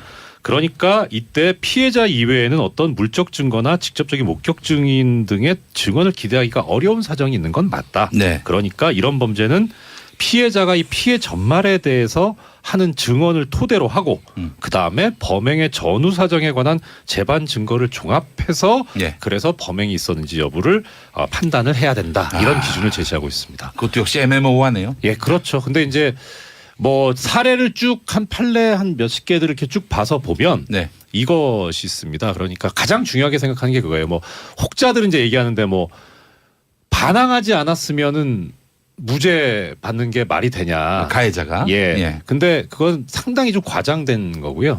제일 중요하게 지금 법원에서 보고 있는 거는 범행 후에 어떤 행동을 취했냐예요. 그렇죠. 그러니까 이게 굳이 성범죄뿐만 아니라 예. 뭐 예를 들어 뭐 절도도 그렇고 뭐 강도도 그렇고 이런 신체적인 물리력이 동반되는 경우에는 예. 피해자가 그 끔찍한 순간을 기억하기 싫기 때문에 빨리 현장을 이탈하는 게 일반적이거든요. 예. 그런데 뭐 이런 어떤 뭐 이렇게 잘못된 일이 있었는데 네. 그 가해자와 함께 그러니까 무죄가 났던 사건들은 보통 그렇습니다. 가해자와 함께 2시간 이상 더 오래 있었다던가. 아하. 예, 뭐 아니면 그 이후에 바로 뭐 라면을 끓여줬다는 사람도 있고요. 뭐 하여튼 그렇기 때문에 그런 경우에는 좀 일반적으로 납득이 어렵다라고 해서 무죄를 선고한 케이스들이 많이 있습니다. 피해자라면은 예. 현장을 빨리 떠나는 것이 그렇죠. 예. 그리고 아까 김태현 변호사님 말씀하신 것처럼 그냥 떠나서 묵히지 말고 바로 신고를 하고 더 중요한 거는 일단 증거를 보존해야 되니까 네. 그 얼마 전에 그 신안 그 예, 이제 섬 거기 그 집단 성폭행 사건 그때 그 선생님께서 피해자분께서 하셨던 게 정말 그 당하신 건 아주 안타까운 일이지만 그때 당시에 피해자의 행동으로서는 상당히 모범적인 행동이었죠. 증거를 수집을 하고 절대 뭐 씻거나 하지 마시고. 예. 그 이런 우려를 하는 남성분도 봤어요. 무고를 당할까봐. 그렇죠. 뭐 아까 우리 백성원 변호사님 말씀하셨지만은 사내 연애를 했는데 남성이 네. 뭐 상사예요. 또 여성은 이제 그보다는 직급이 좀 아래에 있고 네. 그러다 이제 둘이 잘 연애하다가 만약에 사이가 안 좋아져서 뭐 그런 상황이 발생한다. 심지어 간통하다가 걸리면 그 간통한 상대방이 날 성폭행했다라고 주장하는 경우도 있어요. 그 무고는 굉장히 많은데, 예. 근데 저는 보통 보면 이게 무고가 밝혀지면 요즘에 이 소위 말하는 뭐 카카오톡인 이런 서로 내용 있죠. 문자 메시지나 이런 거 예. 그런 거를 보면 대충 알아요. 그러니까 그게 이제 말씀드렸던 것처럼 뭔가 강제적이거나 억압된 상황이었으면 좋은 말이 쉽게 서로 안 나가잖아요. 그 상대방 입장에서도 네. 그게 많이 중요한 것 같고 그 다음에 이제 무언가 성폭행이 있었다라고 하는 시점 조금 전에 말씀하셨던 것처럼 그 이후에 둘이 어떻게 지냈는지는 그 회사면 예를 들어서 회사 내 목격자들은 많이 있을 거 아니에요. 예. 그런 부분으로 이제 어느 정도는 해소가 되죠. 근데 다만 이제 걱정하는 분들은 이게 성관계 성폭행이라는 게 둘만 있을 때 은밀하게 진행이 되는 경우가 많기 때문에 목격자가 없잖아요. 어떤 상황으로 진행이 됐는지 그러다 보니까 간혹 이제 무고로 정말 자기는 성폭행한 적이 없는데 처벌을 받는 경우도 간혹은 있습니다. 이제 그런 부분은 이제 수사기관에서 잘 정리를 해줘야죠. 예, 이 정황을 갖고 따질 수밖에 없다. 이런 말씀이고요. 알겠습니다. 뭐 무고도 없어야 하고요. 성폭행 가해도 없어야 하고요. 그렇습니다. 예, 우리 사회가 법정의가 살아 숨쉬는 사회가 됐으면 좋겠습니다. 자, 6548번 쓰시는 분, 딸 가진 아빠로서 요즘 직장 내 성폭력 사례를 보면 정말 걱정됩니다. 진짜 이 세상 딸 가진 아빠들은 미투 운동에 동참해야 합니다라고 하셨고요. 서진영님, 삼변과 용비 어떤 예능보다도 재밌는 그림이라고 하셨는데 제가 우리 세 분께 너무 쫄아 있습니다. 지금. 워낙 제가 배우는 자세로 지금 경청하고 있습니다. 이런 말씀 이제 무고에 해당하는 거죠. 알겠습니다. 자, 지금으로부터 일주일 후에 이명박 전 대통령이 검찰에 소환됩니다. 네. 검찰에 소환되지요. 예. 네. 자, MB가 드디어 이제 검찰에 그렇습니다. 불려가는데. 드디어라는 표현을 많이 쓰더라고요. 예. 뭐 MB 측도 대비하고 있었죠? 그렇죠. 어차피 소환이야 뭐 언제냐가 중요했던 거지. 예.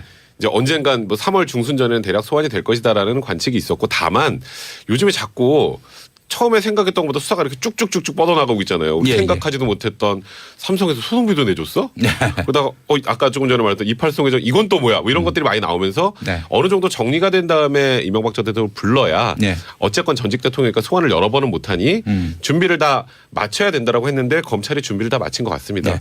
이번에 불러서 더는 안 부를 것이다. 검찰이 이러고 있는데 이게 무슨 말입니까? 그러니까 이제 한 번 부르고 그 다음에 거기서 조사를 웬만큼 끝내고 그 다음에 이제 신병 확보를 하느냐 마느냐에 대한 고민은 좀 할 거예요. 이제 신병 확보를 하면 구속영장 청구죠. 그러니까 일반적으로 생각하면 이게 뭐라고 될까요? 전직 대통령이라는 그 타이틀을 제하면 이건 거의 100% 구속영장 청구하는 게 맞죠. 왜냐하면 아주 일례로 김백준 총무기획관이 구속이 돼서 기소가 됐습니다. 근데 거기에 방조범이라고 명시를 했잖아요. 주범은 이명박 전 대통령이라고. 근데 방조범은 구속하고 주범은 구속 안 하는 경우 봤나요? 그리고 그것뿐 아니라 혐의가 어마어마하게 많아요. 지금 뇌물이라고 지금 일단 검찰에서 보고 있는 게 100억 원대가 되죠. 처음에 그냥 특수활동비로 시작했다가 삼성 또 그 소송비 대납 것도 60억까지 올라갔고 거기다가 지금 또 나온 이팔성 회장부터 한 20억 5천만 원 있죠. 또 오늘 보니까 뉴욕제가 또 그 ABC 상사 그 사장 또 뇌물 받았다는 얘기도 나오죠. 뭐 계속 나와요. 그 빵집까지 나오니까 지금 이제. 그러니까 이런 상황이라면 뭐 뇌물의 액수, 그러니까 지금 현재 검찰이 바라보는 액수까지 고려하면 원칙적으로 영장을 청구하는 게 맞는데 근데 검찰 입장에서는 지금 어쨌건 전직 대통령 지금 교도소 구치소 있잖아요. 박근혜 전 대통령. 근데 전직 대통령 2명을 다 한꺼번에 보내는 게 정치적으로 부담이 된다라는 설계가 있잖아요. 있죠. 그때 있죠.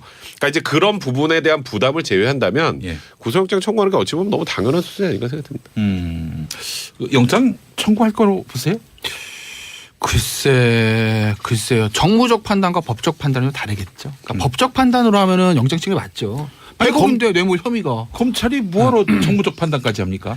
아니 그러니까 제가 뭐 그렇게 하라는 얘기가 아니라 그러니까 지금 검찰 내부에서 이제 구속 수사론과 불구속 수사론 그다음에 야당 말고 이제 여당 쪽의 정치권의 기류도 불구속 수사론, 구속 수사론 좀 양분돼 있다는 거 아니겠어요? 어느 정도 차이는 좀 있겠지만 아마 그런 부분들이겠죠. 이게 제가 봤을 때는 뭐 증거인멸의 우려 도주론 없는 것 같고 뭐 어디 도망가겠습니까? 증거인멸 다 있는데요, 뭐. 근데 문제는 범죄 우려하는 분도 있어요. 혹시 뭐 동남아나 중동으로 가시는 거 아니까? 출국금지 걸어야 되니까. 걸어야죠. 그러니까 이제 범죄 혐의만 보면 뇌물이 지금 혐의가 100억이잖아요. 다른 건 다 떠나잖아요. 혐의가.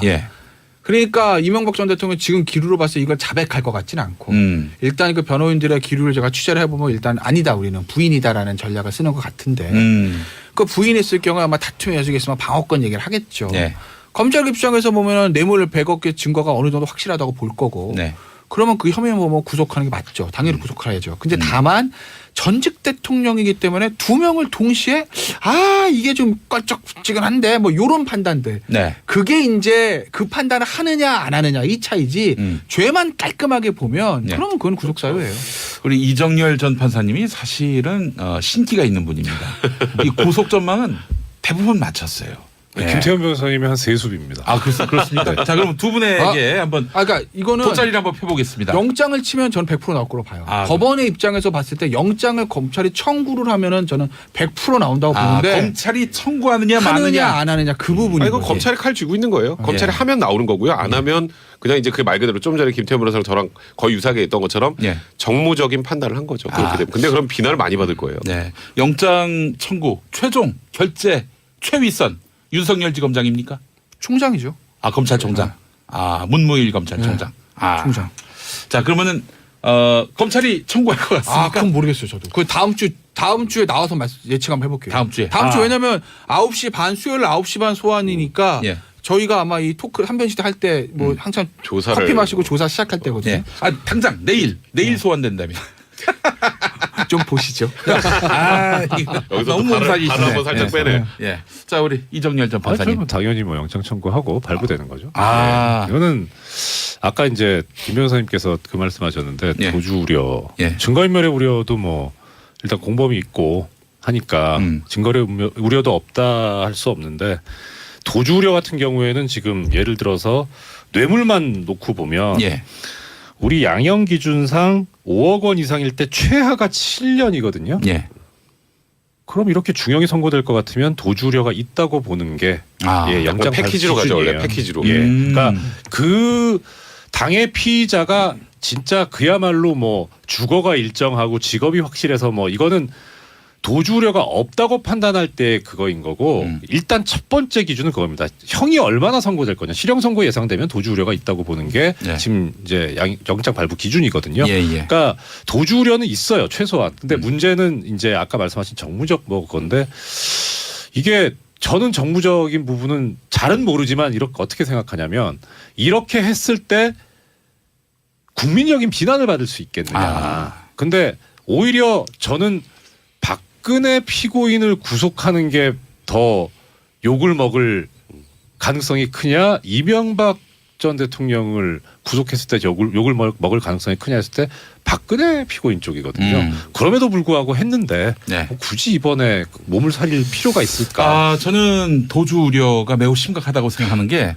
워낙 차명 소유가 많아가지고 많죠. 차명 소유가 많아서. 근데 참 아이러니한 건 뭐 기사를 보니까 돈이 없어서 변호인단을 못 구한다.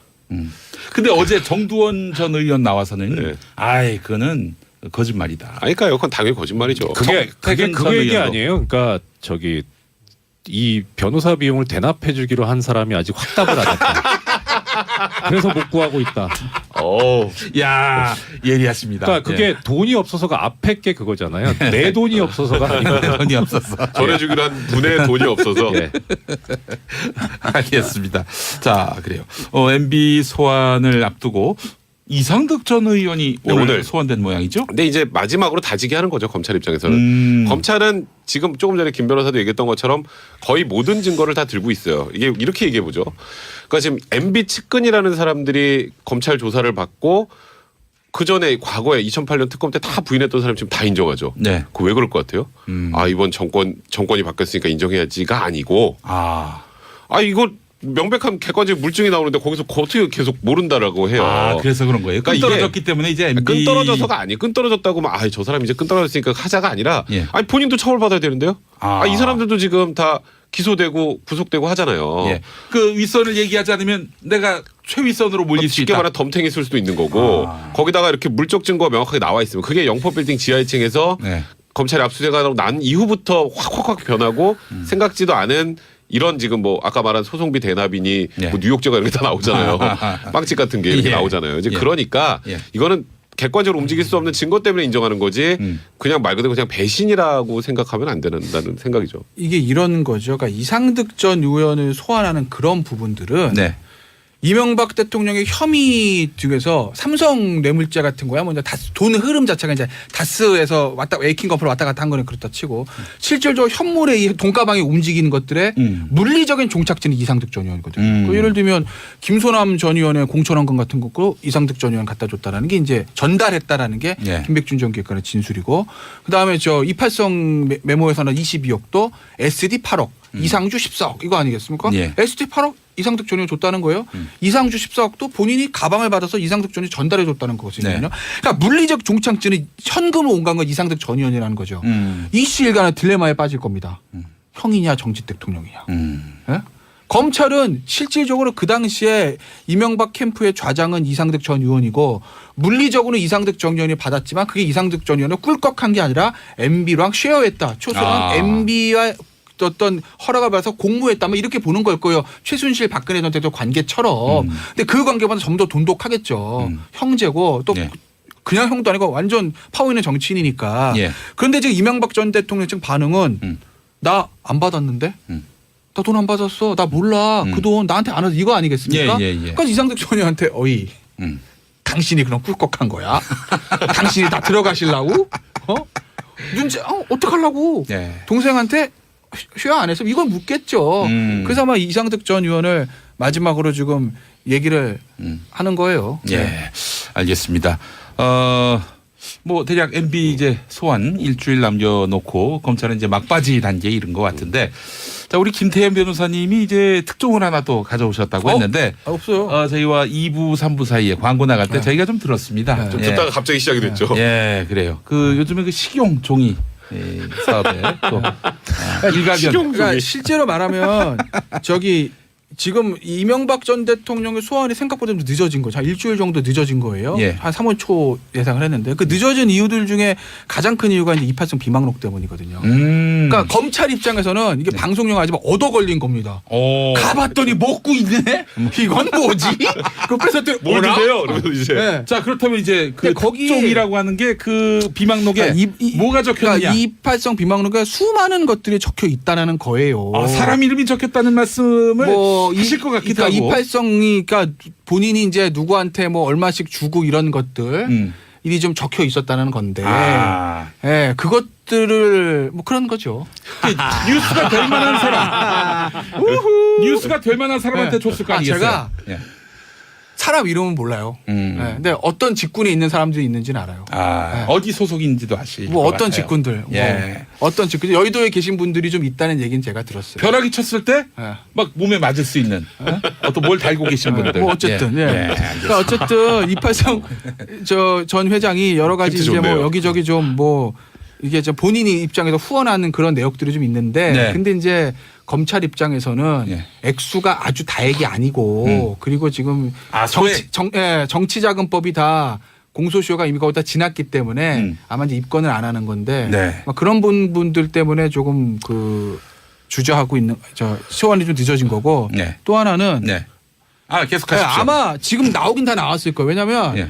애초에 제가 지난주에 어떤 특종 들었던 그 이병모가 정리했던 문건들이 있어요. 예, 예. 거기서 지금 김소남, 대주그룹, 이팔성 다 나온 대보그룹 입장에서 다 나온 거거든요. 예, 예, 예. 거기 중에서 돈을 많이 주고 이름 있는 사람들만 선별해서 좀 조사를 하는 거라고요. 근데 어제 마지막으로 나온 사람이 ABC 상사 아닙니까? 뉴욕 제과. 예, 예. 뉴욕 빵집, 대역 빵집. 액수 2억이에요. 예. 사람들 모르는 사람이잖아요. 예, 예. 그럼 이게 이제 마지막이라는 거죠. 그러니까 굉장히 우와 무슨 그룹? 야 재벌이나 뭐 중견 그룹이 아니라 뭐 빵집? 2억? 이런 게 나왔으니까 그게 아마 뉴욕제가 무시하시는 겁니까? 무시하는 게 아니고 어쨌든 예. 맨날 거기서 놀았잖아요. 그래서 어렸을 때. 아마- 그 뉴욕 쪽에서 뭐빵 먹고 그다음에 어디 한번 또 가고. 이거 그런 적 미투인가 있습니까? 이거는? 그래서 굉장히 마지막일 거예요. 예, 알겠습니다. 더 많이 있을 것 같은데, 예, 어쨌든 뭐 드러난 거는, 이 씹어먹으려다만 그런 비망록에 있는 이름들. 그 이름이 옳는 분들은 알 거 아니에요. 받았으니까. 근데 액수가 예. 뭐 많지 않으면 많지 않다고 여기저기 그게, 받으면 모르지. 많지 않다고 그 검찰이 그냥 넘어갑니까? 예? 그 근데 공소시효 문제도 있어요.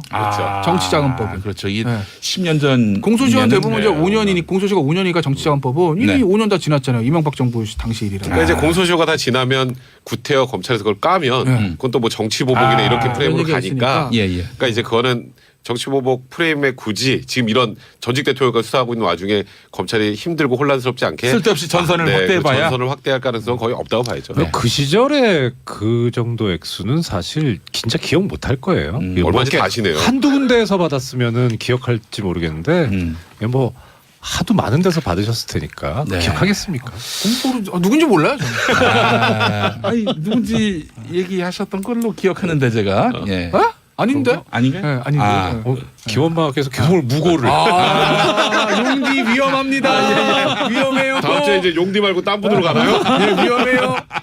예, 그냥 그래서 프로그램을 땡땡땡의 정치쇼 하지 말고 그냥 정치쇼라고 했으면 좋겠어요. 아, 맞아. 예, 수시로 바뀔 수 있도록. 예, 알겠습니다. 자, 김용민의 정치쇼 계속해서 우리 3변 시대는 다음 주 수요일에 이어지겠습니다. 김태현 변호사, 백성문 변호사, 이정열 전 판사 세 분 고생하셨습니다. 네, 고맙습니다. 저희는 11시 반 지나서 4부에서 오겠습니다. 김용민의 정치쇼 4부로 넘어왔습니다. 자, 지방선거가 이제 100일도 안 남았습니다. 그래서 저희가 만든 코너 지선이네. 지선이네. 아, 이제 지선이네. 100일 뒤면. 예. 그래서 지선이네입니다. 예. 여의도 소식과 지방선거 전망까지 재미와 깊이 두 마리 토끼를 다 잡아주실 분. 예, 뭐 제가 정말 공헌합니다. 정치 분석, 전망 이 두 분을 빼면은 그는 진짜 모든 게 다 들어간 게 아니다라고 얘기할 수 있는 분입니다. 정말 고수 중에 고수. 윈지코리아 박시영 부대표님 어서 오십시오. 네, 반갑습니다. 박지영입니다. 네. 그리고 더모아 윤태곤 정치 분석 실장님 어서 오십시오. 네, 안녕하세요. 네, 예전에 우리 윤태곤 실장님은 기자실 때 네. 저하고 또 타 라디오 방송에서 네. 방송을 했었는데 그만두신다고 했을 때 굉장히 섭섭했어요. 네, 정말 그만큼 아주 정치 분석 깊이 있는 분석을 해주시고 또 우리 박지영 대표님도 아주 뭐 하루, 열흘, 한 달, 1년 후의 전망도 다 되시는데 1년 뒤 만약 제가 재보선에 나가면 됩니까? 안 됩니다. 예, 농담이었습니다. 예, 저는 제 생애 정치는 끝났습니다. 아, 그렇습니까? 예, 우리 SBS 사장님이 들어주셨으면 좋겠습니다. 예, 자, 일단 지방선거 앞두고 요즘 그야말로 대목입니다. 여기저기서 출마 선언이 나오고요. 자, 윤태곤 실장님 우선 그 지방선거와 국회의원 총선 비교해 보면은 민심을 좌우하는 요소가 좀 차이가 있지 않을까 싶은데 어떻습니까? 뭐 모든 선거라는 게 심판 선거, 전망 선거 이런 데는 별 차이가 없는 건데요. 네. 대선, 총선, 지방 선거, 전국 단위 선거 세 개를 비교해 보면은 제일 큰 차이는 이겁니다. 대선은 한 명 뽑는 선거잖아요. 전국이 한 개 그렇죠. 지역구예요. 한 뭐 후보도 4-5명 정도 물론 군소 후보도 있습니다만 압축되는 것이고 예. 총선 뭐 비례대표까지 합쳐서 300명 뽑는 선거지 않습니까? 예, 예. 지방선거는요. 저도 이제 다 안 세봤는데 이번에 뽑는 사람이 한 4,000명 정도 돼요. 그러면 후보는 만 단위지 않습니까? 그렇죠. 우리 인구가 5천만 명인데 5,000명 중에 한 명은 후보인 거예요.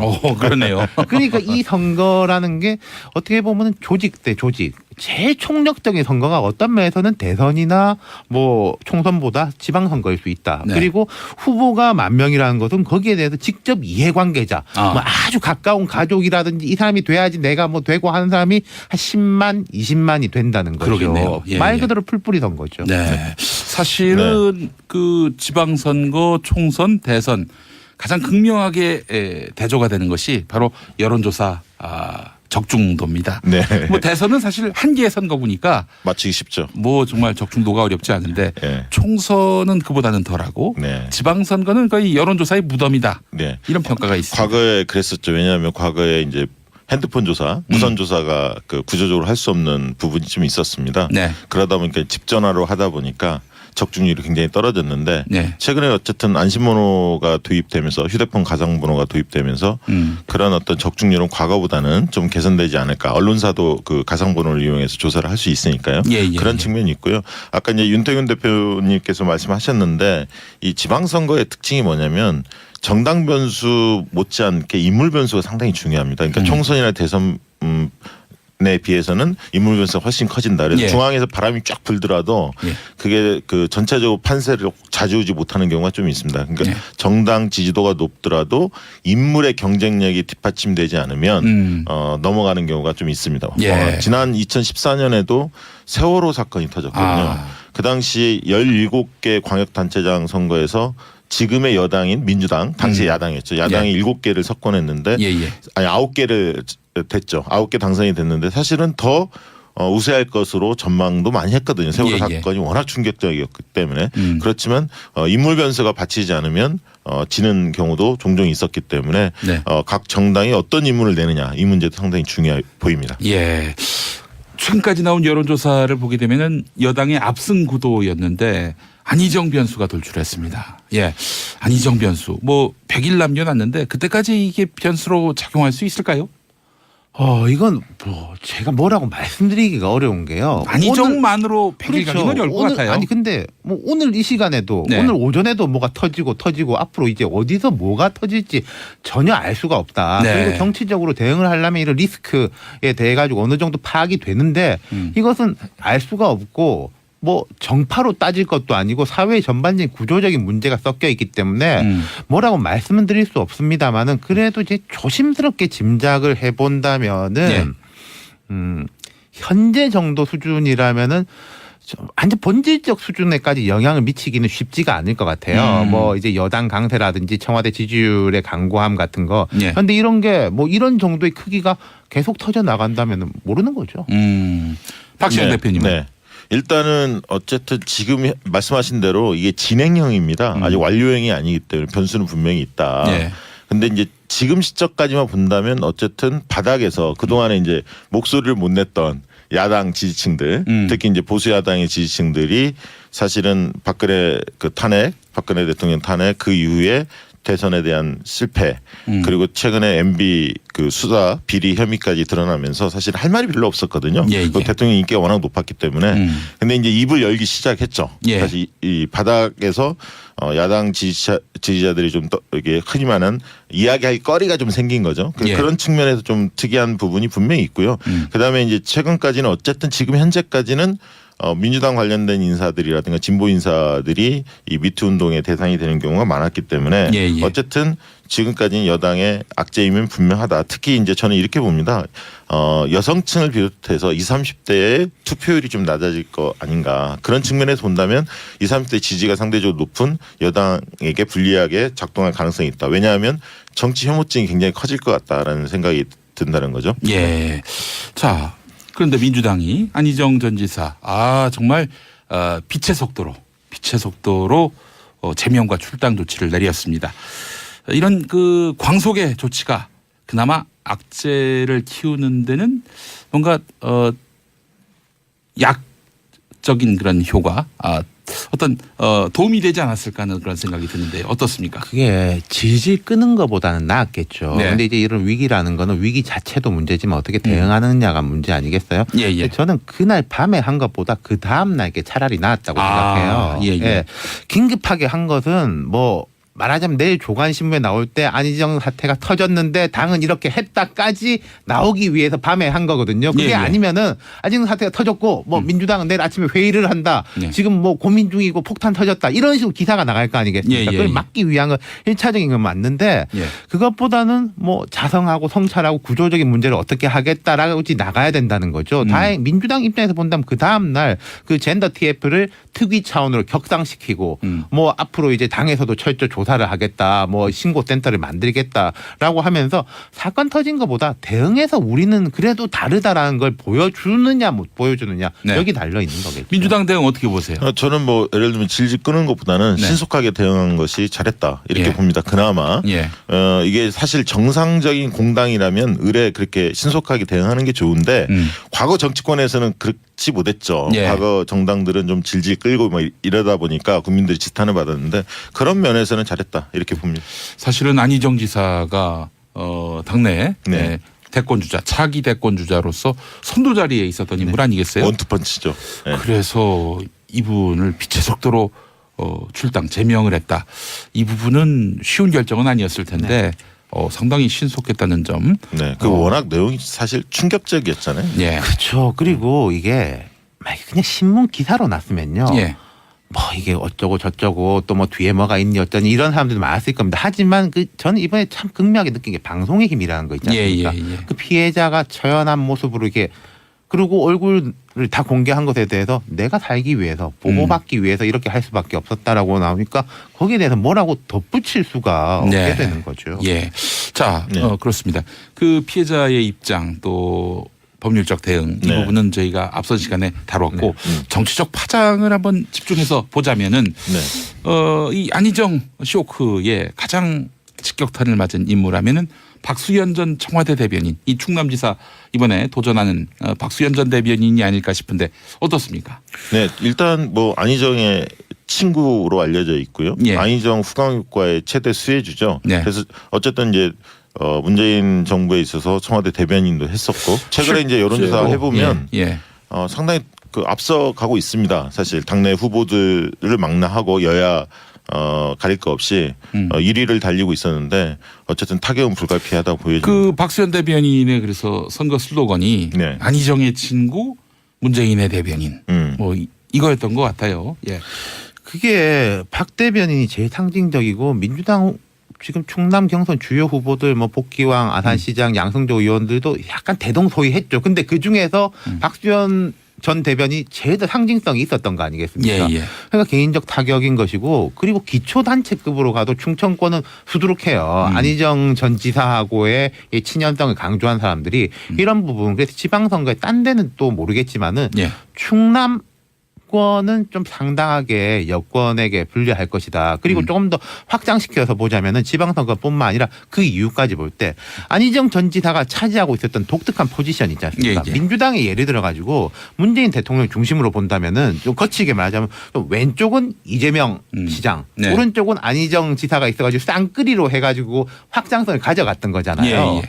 그럼 그 중도에서 중도 우파까지의 자리를 안희정의 대체제가 발견할 수 있느냐. 물론 이제 새로운 사람이 나타날 겁니다만은 이번 지방선거 동안은 그걸 쉽게 그 자리를 메꾸기는 사람으로 메꾸기는 어려워 보인다는 거죠. 예.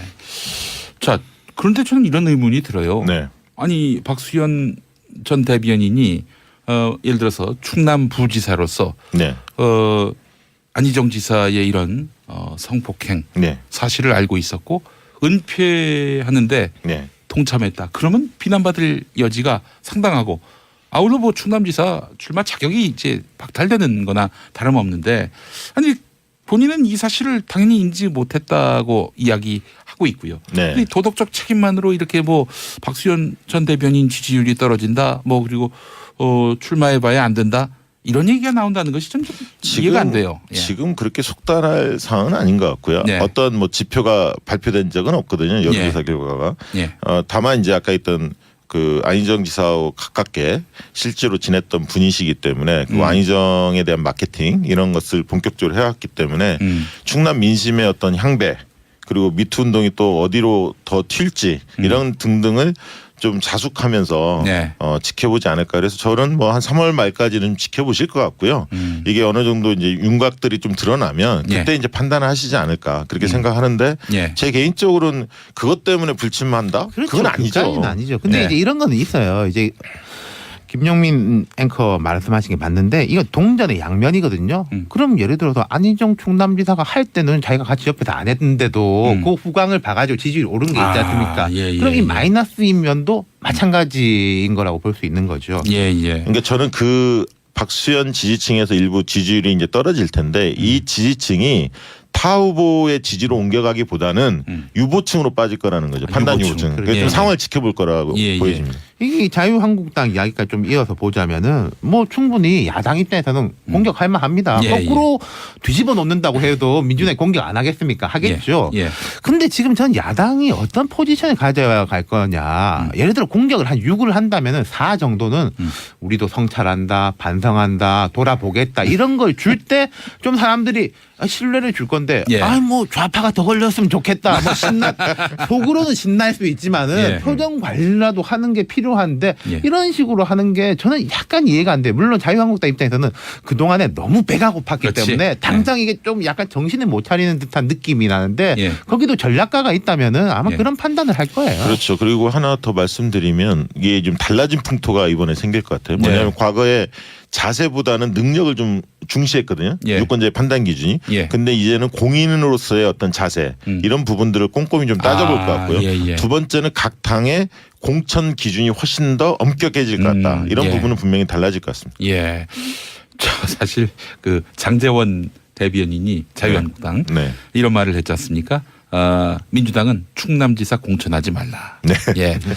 그런 얘기는 굳이 안 해도 될 얘기를 그러니까 했어요. 제가 말씀이 정치 공세에서 한 6 내지 7 정도 나간 게 맞다는 건데 이건 10도 아니고 11, 12를 간 거 아니겠습니까? 간절한 바람을 또 이렇게 얘기를 하면은 뭐 이제 페이스북에 보니까 이제 이런 것도 있더라고요. 그러면은 대통령 후보를 안 냈어야 되냐 자유한국당은 뭐 이런 공세는 과한 거죠. 그 예전에 한나라당이 말이죠. 네. 한나라당일 때 이 재보궐 선거가 이제 발생할 때 보면은 네. 그 국회의원이 뭐 비리 때문에 네. 뭐 선거법 위반 네. 때문에 그렇게 해서 그 재보선을 만들어낸 예. 할 규칙 수밖에 사유가 없는 있는. 귀책 사유가 있는 음. 그런 경우에는 한나라당이 후보 안 내겠다 이렇게 선언을 했다가 네. 김영호 대표 때였을 거예요. 예, 예. 근데 그 약속을 한 번도 지킨 적이 없습니다. 제 기억에 어디 이제 군수 재보궐 선거는 한두 번 뭐 한 적이 있어요. 아, 그래요? 예, 오. 그런데 이제 뭐 흐지부지 되고 뭐 국회의원 그랬죠. 선거는 한 번도 한 적이 없습니다. 예. 자, 그런 다만 이제 그런 건 있을 겁니다. 이게 지금 아까 했던 충남하고 대전이 이 예를 들면 생활권역이 비슷하거든요. 정서가 충북은 좀 따로 가고요. 예. 그러니까 충청도도 크게 보면 두 가지로 나눕니다. 충북 쪽하고 대전 충남이 같이 가는 경향이 있기 때문에 이 상황이 대전 선거에도 좀 영향을 미칠 가능성은 분명히 있습니다. 아, 예, 예. 예. 그러나 이제 다만 아까 이야기 드렸듯이 충남 쪽에 보수 야당 자유한국당의 대표 주자가 그렇게 있지는 않아요. 사실 나올 만한 분이. 그래서 이제 어떤 인물이 좀 등장하는지도 관심거리고 상대적으로 민주당 후보 중에서는 양승조 의원이 조금 소폭 반등할 가능성도 있습니다. 왜냐하면 양승조 의원 같은 경우는 굉장히 점잖고 예의 바르고 이런 평가들이 좀 많거든요. 그래서 네. 상대적으로 좀 이득을 본다면 양승조 의원이 좀 보지 않을까 그렇게 네. 전망합니다. 알겠습니다. 자, 이번 지방선거 최대 변수 미투가 될 것인가? 저는 이 미투는 끝까지 갈 것 같고요. 계속 진행형이기 때문에 네. 굉장히 중요한 변수일 것 같고 여기에 다만 지금 민주당 쪽 인사만 있는 거냐. 야당 쪽 인사들도 많이 이렇게 드러나게 되면 이게 정치적으로 어떻게 보면 약간 물타기 비슷하게 될 가능성도 있거든요. 예. 다만 이제 아까 정치 혐오증이 커져서 투표율이 떨어질 가능성 분명히 있고요. 또 다른 각도로 본다면 최근에 이제 채용 비리 이런 것들이 막 터지지 않습니까? 예, 예. 그 MB 수사들이 이제 이루어지고 막 이러다 보면 전반적으로 이 미투 운동까지 포함해서 생활 적폐에 대한 어떤 청산 이런 열기가 높아질 가능성도 있거든요. 그래서 이 흐름이 어떻게 튈지는 좀 지켜봐야 할 것 같고요. 두 번째 변수는 미투 운동 못지않게 남북관계 이 변수가 가장 큰 그래요. 변수로 될 것 같습니다. 아, 제가 김용민의 정치쇼를 시작한 이후로 매일같이 이슈가 예. 터지고 있습니다. 또 오늘 밤엔 또 무슨 이슈가 터질지. 자, 4월 말 남북 정상회담 개최. 근데 역대 그 남북 관계 변수가 있었을 때 당시 여당은 그렇게 썩 재미를 못 봤어요. 그러니까요. 이제 2000년 6.15가 네, 이제 총선 직전에 발표가 됐어요. 발표가 됐어요. 그래서 이제 영남권을 중심으로 해가지고 이제 반대 네. 오히려 이제 역결집 네. 하는 게 있었고 그래서 한나라당이 승리했어요. 그렇죠. 예. 그다음에 이제 2010년 지방선거 같은 경우에는 그때 이제 연평도 포격, 네. 천안함 예. 뭐 요 때는 MB 정권 때. MB 정부 때는 근데 거꾸로 오히려 접경적이지 않습니까? 경기도 예. 북부, 예. 강원도 이런 데서 민주당이 약진했어요. 너무 그러니까 아니 진짜 전쟁 나는 거 아니냐. 강경이 아니라 평화 이게 오히려 거꾸로 먹혔던 것이고 예, 예. 항상 꼭 반대의 이제 균형점을 찾아가는 게 있었거든요. 예, 예. 그러니까 이거는 뭐 남북 관계가 뭐 사람들이 반대한다 이것보다는요 이걸로 가지고 과도하게 정치적으로 이용한다라는 느낌을 줄 때는 사람들의 균형 심리가 거꾸로 발동을 한다는 거죠. 예, 예, 그러면 예. 이거는 이제 야권보다는 여권이 이제 어떻게 이걸 핸들링할 거냐의 문제인데 네. 좀 신중하게 가면은 사람들이 다 잘했다라고 생각할 건데 아무래도 이제 예. 당장 내일 모레 이제 뭐가 된다 뭐 이런 식으로 하면은 분명히 조금 안 좋아질 수도 있을 거예요. 그 보수층의 역결집을 그렇죠. 부를 수 있을 것이다. 예. 근데 이제 그 지점에 있어서 이제 미국의 태도가 굉장히 중요할 겁니다. 만약에 미국 쪽에서 북한의 이 전향적 입장에 대해서 긍정적인 시그널을 보여주고 북미 대화의 물꼬가 만약에 터진다면 예. 이 보수 야당들이 예. 내놓고 반대하기가 그렇잖아요. 그렇죠. 미국도 여기에 호응하고 있는 양상이니까. 네, 그래서 이제 예. 어떻게 보면 미국의 태도를 유심히 볼 필요가 있다. 말씀하신 대로 윤태곤 시장님 말씀하신 대로 이걸 너무 이 정치적 이용한다는 느낌을 자제해야 할 것 같고. 예. 근데 굉장히 지금 어쨌든 격세지감이 느껴지지 않습니까? 예, 너무나 예. 충격적이고 예. 사실은 최근까지 굉장히 한반도가 긴장이 고조됐기 때문에 저는 뭐 시민의 한 사람으로 굉장히 박수를 쳐드리고 싶습니다. 그러니까 이게 예. 정치적으로 영향만 보자면은 평창 동계올림픽이 어떤 테스트베드 시험대가 됐던 거예요. 아마 청와대나 여당이나 야당이나 다 느꼈을 겁니다. 예. 단일팀 하면 얘네 좀 와 할 것 같은데 오히려 역풍이 분면. 하지만 또 로키로 나가가지고 또 이제 김여정 뭐 김영철 오더라도 제가 볼 때 이번에 김여정 김영철 같은 경우에도 말을 되게 아꼈잖아요. 예. 과거에는 이 사람들이 왔을 때 약간 남남 갈등 일으키려고 하는 듯한 느낌이 있었는데 이번에 오면은 자기들 때문에 뭔가 좀 뭐 시끄러워지는 걸 원치 않는다는 걸 강력하게 보여줬거든요. 그러니까 이 예. 초반에는 이게 좀 안 좋다가 후반에는 좋았다라는 것을 여당 입장에서 볼 때는 알았고 야당 입장에서 그 거꾸로를 안 거기 때문에 예. 이번 남북 정상회담 국면에 풀려 나가는 데 있어서는 그게 제일 이제 레퍼런스가 되는 거죠. 예. 저는 한마디만 보태고 싶은데 레퍼런스가 무슨 말입니까? 참고 자료. 참고자료 알겠습니다. 이번에 그 문재인 대통령의 뚝심이 빛을 발했다 저는 좀 그렇게 보고 네. 있거든요. 예. 트럼프가 계속 뭐 어깃장을 놨는데 그걸 잘 설득해 가면서 칭찬도 해주고 그러면서 또 김영철 그 부장 방남했을 때 사실은 반발이 굉장히 보수당이 거셌는데도 불구하고 밀고 나가면서 예. 큰 틀에 있어서 원칙을 놓지 않고 해나갔던 것이 네. 어떤 북의 입장 변화를 추진한 게 아닌가. 예. 그런 측면에서 문재인 대통령 굉장히 잘했다. 예. 박수 보내드리고 싶습니다. 저는요, 진짜 두 분께 여쭙고 싶은 게 있었는데, 지난 평창올림픽 얘기가 나와서 그런데요. 그 평창올림픽 때 자유한국당은 평양올림픽 아니냐. 네. 이러면서 사실은 굉장히 재를 뿌린 면이 없잖아 있었습니다. 뭐 이유가 있는 재뿌림일 수도 있겠습니다만은 자, 그런데 이게 강원도 민심에게 어떻게 작용할지 이 부분이 상당히 궁금하고요. 사실 강원 영동 이 지역은 오랜 자유한국당의 텃밭이나 다름없었던 그런 지역인데 올림픽 성공을 간절히 바랐던 이 민심이 혹시 자유한국당에게서 이반되는 것은 아닌지. 제가 먼저 말씀드릴까요? 이 아까 이제 박 대표님이 지방선거는 이제 인물별로 중요하다 했는데 강원도 일단 다 떠나가지고 최문순 현 지사 재선을 하고 뭐 대과 없이 치렀고 올림픽 유치까지 했고 삼선 노리고 있는데 거기다가 지금 강원랜드 파동까지 터져 있지 않습니까? 예. 그러니까 강원도 자체가 약간 보수적인 거하고 별개로 예. 대항마조차 거의 없는 상황이에요. 이 현상이 별로 바뀔 것 같지는 않네요. 권성동 의원이 지금 거론되는데요. 괜히 하시는 말씀입니다. 그 염동열 염동열 의원까지. 의원도, 예. 예. 두 분 다 강원랜드 관련해서 지금 좀 시끄러운 분들인데 그래요. 정말 인물난을 겪고 있다라는 말씀이 실감이 납니다. 네. 박시영 대표님 어떻게 네. 보세요? 저도 뭐 강원도가 과거하고 약간 달라질 가능성이 있다고 봅니다. 워낙 그 최문순 도지사의 삼선 가능성이 좀 높아 보이고요. 다만 이제 도지사 선거와는 별개로 기초단체장 선거는 인물 변수가 더 크게 작동하기 그렇죠. 때문에 그건 예, 좀 예. 다를 수 있다. 그렇게 네. 보고 있습니다. 또 그런 기초단체 단위로 가면은 자유한국당이 또 경쟁력이 그렇죠. 아무래도 이제 원주 지역 쪽이나 밀착도가 높은 사람들이 있지 않습니까? 원주 쪽은 여당 쪽이 좀 강세인데 네. 강릉이나 이쪽 영동 쪽은 네. 보수 야당이 강세입니다. 네, 그래요. 그래서 강원도가 사실은 뭔가 바로미터가 될 수도 있다라고 보는 것이 여기는 뭐 민주당이 될 때도 있고 자유한국당이 될 때도 있고 앵커님이 강원도 출신인가요?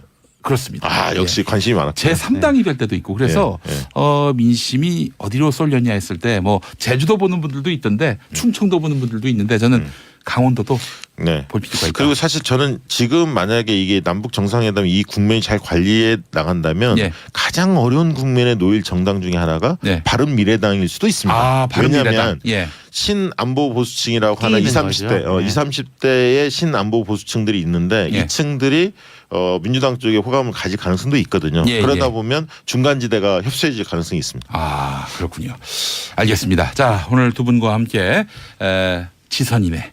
지방선거를 앞두고 지방선거 전망 함께 따져봤습니다. 벌써 끝났나요? 벌써 마무리할 시간이 됐습니다. 네. 예, 저희가 다음 주부터는 준비를 좀 해주셨으면 좋겠어요. 그 주, 네. 그 주에서 네. 그 주를 기준으로 했을 때 다음 날 만약 지방선거가 있을 경우 여기는 이 사람이 될 것 같다. 아, 이렇게 한번 좀 예언을 해주시면 어떨까? 아, 그렇습니까? 어떻습니까? 그 선거법 위반 고지가 있는지 한번 그래서 이제 따져보고 보내드리려고 하는 예. 겁니다. 그래서 완전히 MC를 출연진을 갈아버리려고. 농담이고요. 자, 다음 주에 또 우리 박시영 대표님 그리고 윤태곤 실장님 만나도록 하겠습니다. 여러분, 김용민의 정치쇼 어떠셨습니까? 내일도 10시 5분에 다시 오겠습니다. 지금까지 김용민이었습니다. 여러분 안녕. 대통령은 긍정적인 반응을 내놨습니다. 이 트럼프 대통령은 백악관에서 이 스테판 레벤 스웨덴 총리와 만난 자리에서 이 남북 정상회담 관련 질문을 받고 이 전 세계의 위대한 일이라면서 앞으로 어떻게 흘러갈지 보자라고 답했다고 합니다. 네. 아울러 남북 정상회담 합의와 이 북한의 비핵화 의지에 대해서는 이 북한 지도자들이 긍정적으로 행동하는 것 같다. 이 남북에서 나온 발표도 매우 긍정적이다라고 밝혔습니다. 예.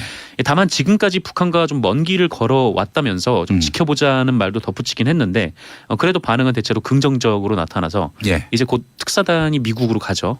그 전망도 되게 밝게 예. 지금 보이고 있습니다. 예. 이 주변국들도 입장을 밝혔는데요. 네. 이 중국의 경상 외교부 대변인은 긍정적인 결과라면서 환영한다라고 했고요. 예. 일본의 오노데라 이스노리 일본 방위상은 예. 네, 북한이 핵과 미사일 정책을 바꾸는 것이 확인되지 않는 한 압력을 약화할 필요가 없다. 아. 네, 좀 부정적인 입장을 내놨습니다. 일본만 상당히 뭐랄까요, 좀 회의적이네요. 회의적인 입장을 가진 집단들이 몇 곳 있는데 이제 네. 일본이 있고, 예. 그다음에 정당 중에서는 네. 그 자유한국당, 한국에. 네, 그다음에 언론 중에서는 그 조선일보가 약간 좀 다른 좀 이렇게 좀 우려하는 듯한 목소리를 내고 있습니다. 네, 그래요. 오늘 신문들 반응도 보면은 대체로 조선일보는 상당히 네. 북한의 비핵화 의지에 대해서 의심하더라고요. 네, 그 조선일보는 다른 언론과 제목에서 좀 차이가 있었는데 예. 이 조선일보 3면을 보니까 뭐 북미 대화 해봐야 안다, 뭐 정의용 메모 논란 이런 제목들의 기사들이 좀 있고요. 그리고 뭐 한국 언론이 동행 취재를 못해서 북매체의 일반적인 추정만 지켜봤다, 뭐 예. 이런 기사라든가 뭐 대북 확성기 관련된 기사는 뭐 다른 언론에서는 좀 보기 어려웠던 네. 네, 그런 기사기도 했습니다. 예. 그럼 어떻게 취재하게 해주면은 잘 보도해줄 마음이 있는 겁니까, 그분들, 언론들? 뭐 나름의 입장에서야 잘 보도를 나름의 입장. 네, 자기들의 하지 관점에서. 네. 예. 자, 그래요. 하여튼 이 언론이 그 신뢰를 얻어야. 네, 그렇습니다. 또 국민들의 신망을 얻어야 사실 그런 비판을 해도 국민들이 수긍하지 않을까. 왜 언론은 보도하지 못하게 하는가라고 얘기했을 때 네. 국민들이 수긍하지 않을까 하는 생각을 해봅니다. 그렇습니다. 뭐 같이 가서 이제 취재를 했으면은 더 좋았겠지만 네, 아무래도 좀 외교적 상황이다 보니까 네. 네, 어려움이 좀 있겠죠. 남북 관계에 또 특수성도 있는 것이고요. 네네. 예. 자, 장명자님, 북에서 불어오는 훈풍이 마음까지 따뜻하게 합니다. 정말 봄이 왔습니다. 네. 때마침 어제는 경칩이었습니다. 개구리가 깨어난다는. 예, 그렇습니다. 그런가요? 네. 남북 관계도 이렇게 경칩을 맞았습니다. 그렇습니다. 얼마나 문학적인 표현입니다. 비유가 되게 좋으시네요. 예, 네. 훌륭하지 않습니까? 네, 감동적입니다. 눈물까지 흘리시고. 예, 보셨나요? 자, 서정아님, 제가 아침 6시에 그동안 방송했습니다. 네. 김용민의 뉴스 브리핑 진행했는데, 그래서 딴 사람이 해가지고, 뭐 제가 어디 딴 데로 갔는지, 출마 선언을 냈는지 궁금해 하셨는데, 예, 제가 시간을 바꿨습니다. 네. 10시로 10시. 옮겨왔습니다. 오전 10시입니다. 예. 자, 박미진님 두 분 화면이 꽉 차서 보기만 해도 배부릅니다라고 해주셨습니다. 박민진님도 모니터를 큰 걸 사시는 편이에요. 그렇습니다. 지금 보시는 모니터가 너무 좁네요. 네. 예. 자, 그리고 현기성님 돈돈 브라더스. 왜 돈돈 브라더스냐? 예. 매 시간 저희가 앞에서 얘기합니다. 저희들의 인생관입니다. 네. 정상근 기자님의 인생관입니다. 저희들이 아닌가요? 저는 돈돈이 아닙니다. 네. 예. 자, 돈돈 브라더스와 함께하는 돈돈 브리핑. 다음 소식은요. 이 경남 통영에서 어선 한 척이 전복돼서 아이고. 3분이 숨지고 5분이 실종이 됐습니다. 세상에. 6일 오후 11시 35분께 경남 통영시 좌사리도 남서방 4.63km 해상에서 이 59톤급 쌍끌이 저인망 어선이 전복이 됐는데요. 이 사고 선박에는 선장 이모 씨 등 한국인 6명 그리고 베트남인 5명이 타고 있었습니다. 예. 통영 해양경찰서가 바로 출동을 했는데요. 이 바람도 세게 불고 어두운 데다가 이 파도도 최고 3m에 이르러서 구조가 쉽지 않았던 모양이에요. 네. 일단 4명은 그 주변에 있던 같은 선단 소속인 예. 다른 배가 구조를 했는데 해경은 수중 수색을 통해서 이 뒤집힌 어선 내 조타실 그리고 식당에서 2명을 추가로 찾아서 6명을 찾았습니다. 근데 이렇게 구조된 6명이 병원으로 이송이 됐는데 이미 3분이 호흡과 의식이 없는 상태이셨다고 해요. 네. 그래서 그 선장인 이 씨 그리고 통신장인 백모 씨, 선원 안모 씨 등 한국인 3명이 사망 판정을 받았습니다. 네, 그리고 세상에. 5분이 실종 상태인데요. 예, 예. 좀 빠르게 좀 구조가 되었으면 좋겠습니다. 예, 실종된 분들 골든 타임이 있어요. 이 네, 골든 네. 타임 안에 다 무사히 구조되기를 바라는 마음입니다. 자, 마지막 소식. 이거 참 민망한 소식입니다. 네, 어떤 거를 할까요? 김관진을 할까요? 아니면 이명박 전 대통령을? MB로 가죠. 아, 네, 예. 그러시죠. 예. 네, 좀 민망한 소식인데 다음 주 소환을 앞둔 이명박 전 대통령에게 그 뉴욕 제과라는 빵집이 있어요. 네. 여기서 2억 원의 뇌물을 받은 혐의가 추가가 됐습니다. 하하. 그 6일 한국일보에 따르면 이 서울중앙지검 특수 2부는 이명박 전 대통령 측이 2007년 대선 전후로 ABC 상사 회장 손모 씨로부터 2억 원을 받은 정황을 포착했는데요. 예. 이 ABC 상사가 무슨 그동안 한 4차례 정도 성폭행을 당했다라는 네. 정말 충격적인 폭로가 있었죠. 예. 사실 저는 그거를 한 1시간 전쯤인가 이제 누가 카카오톡으로 보내줘서 저는 그냥 맨 처음에 어떻게 생각했냐면 안희정 지사가 뭘 당했다는 거야 이렇게 느꼈을 정도로 안희정 지사는 굉장히 좀 깨끗하고 좀 이렇게 성실하고 이런 이미지였잖아요. 그래서 예. 국민들이 굉장히 충격에 빠졌던 것 같은데 새로운 시대의 감수성이 그렇죠. 있다 이런 평가를 극단적으로 받아왔어요. 뭐 다음 대선에 거의 1순위라는 얘기가 돌 정도로 예. 많은 국민들로부터 그래도 굉장히 인정받는 정치인이었는데 네. 진짜 말 그대로 한 방에 갔죠. 사실은 이제 이번 더불어민주당 네. 당대표 선거에서 이분이 그렇죠. 나오면 뭐 확실하다 거의, 네, 그랬죠. 이런 얘기도 나왔고. 예. 그래서 이제 일단 그런 폭로가 나오니까 바로 다음 날 이제 충남지방경찰청에서 내사에 착수를 한 겁니다. 그러니까 이제 지금 그냥 방송만 나갔을 뿐이지 뭐 아무것도 없잖아요. 예. 그럼 이제 사전적인 조사나 자료 점검을 좀 하고 네. 그다음에 이 김지은 씨를 좀 이렇게 접촉을 해서 내용 좀 확인하고 그런 걸 좀 모은 과정 이후에 이제 수사가 진행이 되는데 문제는 이제 이 김지은 씨 이제 대리인이 어제 서부지검 맞죠? 서부지검에 이제 정식으로 고소장을 넣었죠. 고소장을 넣었고요. 그래서 이제 수사가 진행되는 건지 피할 수가 없는 상황이고 내용은 겁니다. 이제 보통 우리가 성폭행이라고 하면 예. 넓게 보면 이제 일반적으로 제일 많이 하는 죄가 이제 강간죄잖아요. 예. 그건 이제 폭행이나 협박이 수반되는 거고 네. 이번에 문제 제기를 한 거는 그 강간죄가 아니고 업무상 위력에 의한 간음죄입니다. 좀 어렵죠. 근데 우리가 알고 있기는 성폭행을 당했다로 알고 네. 있는데 강간이 아닌 네, 겁니까? 아닙니다. 그러니까 제목이 아니에요. 그러니까 이게 뭐냐면 예. 이제 우리가 아는 일반적인 강간죄로 처벌하지 못하는 그런 공백이 있잖아요. 생각을 해보면 이렇게 지위가 높은 사람이 네. 그 지위와 권위를 이용해서 예. 실제로 때리거나 협박은 안 했는데 네. 좀 이 사람의 의사에 반해서 성관계를 갖는 경우 이런 걸 처벌하는 죄가 업무상 위력에 의한 간음죄예요. 그렇군요. 그러니까 위력이라는 게 힘입니다. 힘. 내가 파워. 만약에 이분이 나한테 성관계를 요구했는데 내가 거절했을 경우 예를 들어서 잘릴 수 있겠다. 네, 그렇죠. 이익이 없어지겠다. 지금 요즘에 나오는 미투의 대부분이 이 권력형 성범죄 이게 대부분이 업무상 위력에 의한 간음죄입니다. 그렇다면 이윤택 감독에게 피해를 입었다는 여성들도 그것도 만약에 이제 그 공소시효 안쪽에 있는 것 아니면 그다음에 고소기간 도과되지 않은 것, 그러니까 친고죄 폐지된 2013년 6월 19일 이후나 아니면 그 전에 상습 성추행으로 볼 수 있는 것들이 있으면 그것도 업무상 위력에 의한 추행이나 간음이 될 수 있는 거죠. 그렇군요. 위력이 있고 또 위계가 있는데 이거 어제 양지열 변호사 나와서 위력과 위계는 완전히 다른 것이다. 완전 다르죠. 한자도 다르는 것이다. 근데 이거를 위계 질서할 때 위계로 알고 계신 분이 글쎄요. 많더라고요. 예. 그 위계 질서가 아니고 속임수라고 생각하시면 됩니다. 쉽게 위조할 말하면. 때 위. 네, 속이는 거. 이런 거죠. 예.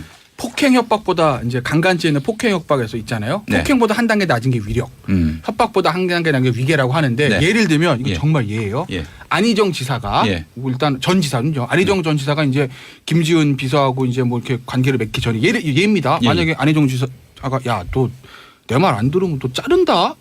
이러면 이건 위력에 들어가는 거고. 위력. 예, 예, 이쪽 예. 그렇게 보시면 되고. 예. 그게 아니라 야, 너 내 말 잘 들으면 나중에 4년 후에 나 청와대 들어가면 같이 들어가는 거야.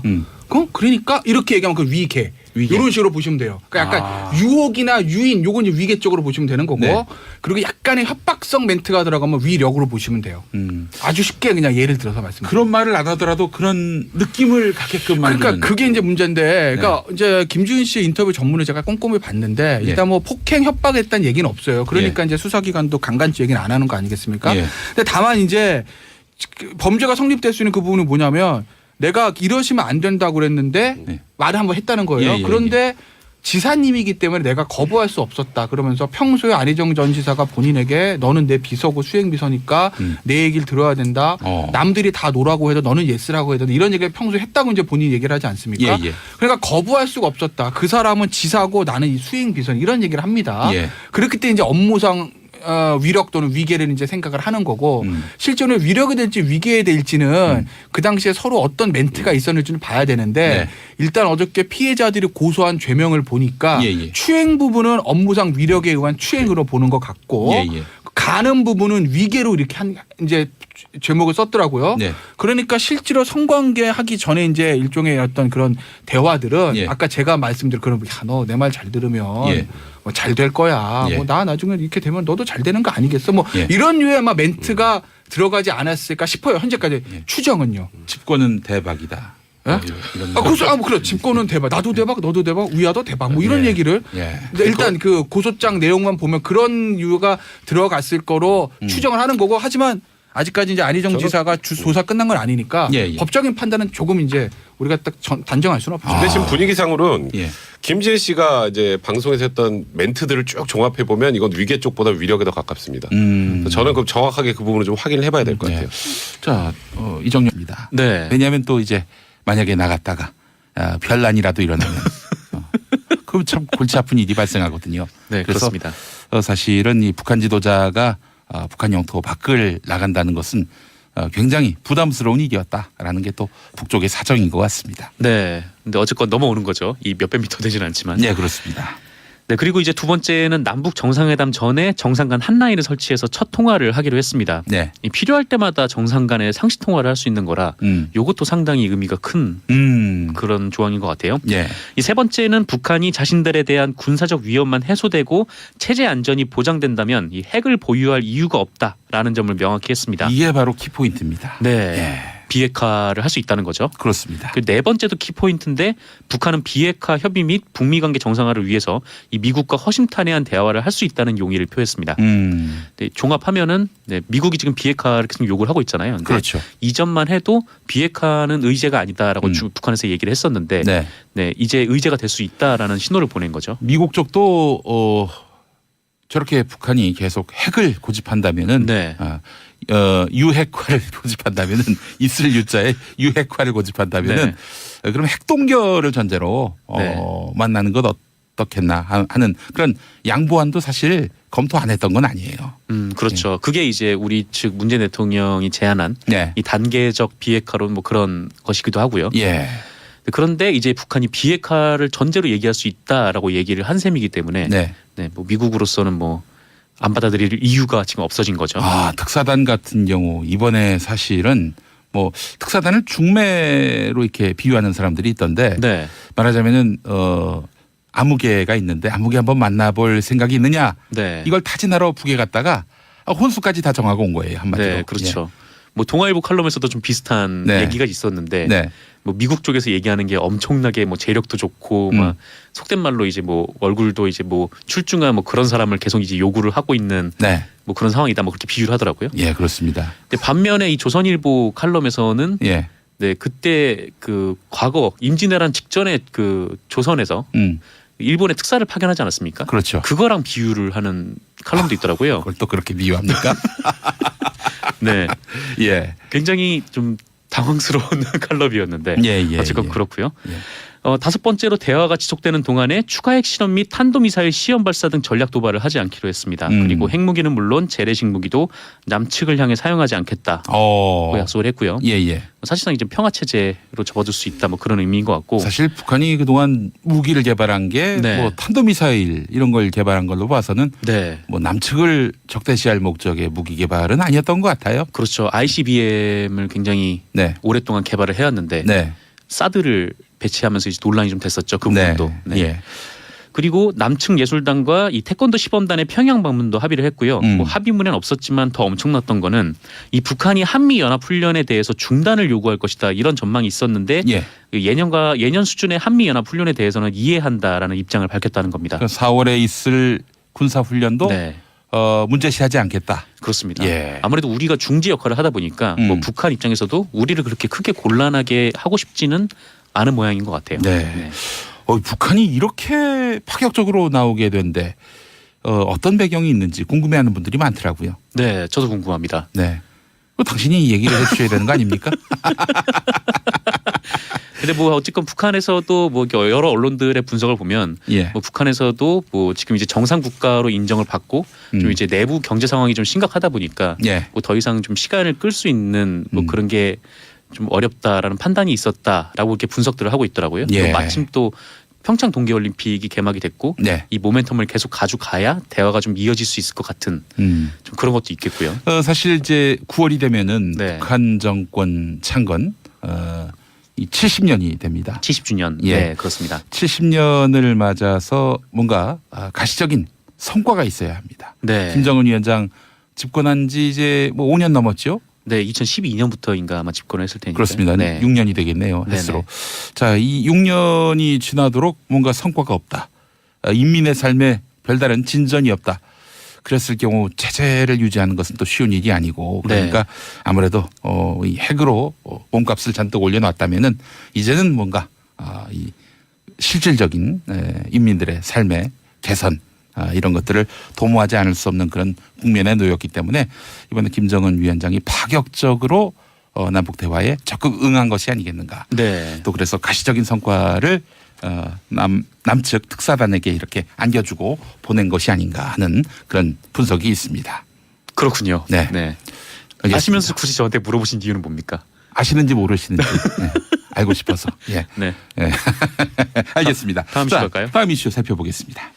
예, 뭐 트럼프 미군 회사냐면 예. 이 서울 지하철 2호선 강남역 일대의 그 대표적인 명소로 꼽혔던 이 뉴욕 제과를 인수하고 운영하던 네. 회사라고 합니다. 예. 한마디로 좀 규모가 크긴 하지만 제과점으로부터 뇌물을 받았다라는 셈이죠. 빵집으로부터 뇌물을. 네, 그렇습니다. 네, 뭐 빵집까지 이렇게 받으실 필요가 있었을까? 그러게요. 뭐 전에는 또 친구한테도 뇌물을 받고. 예, 그렇습니다. 그 대체 이제 대가가 뭐냐? 왜 이 빵집에서 제과점에서 뇌물을 줬을까? 네. 그 검찰은 죄송합니다. 검찰은 이명박 전 대통령 재임 기간 중에 이 빵집 이 제과점 상사 송모 씨가 민주평화통일 자문회의에 그 서울시 부의장에 임명된 것에 주목을 하고 있다고 합니다. 역시 자리 네, 때문에. 자리. 근데 이게 알겠습니다. 무보수 명예직이긴 한데 네. 인맥 따지기에 유리해서 정계 진출 통로로 많이 쓰인다고 하네요. 게다가 무보수인데. 네. 알겠습니다. 자, 1부 마치겠습니다. 정상근 기자 네, 수고하셨습니다. 감사합니다.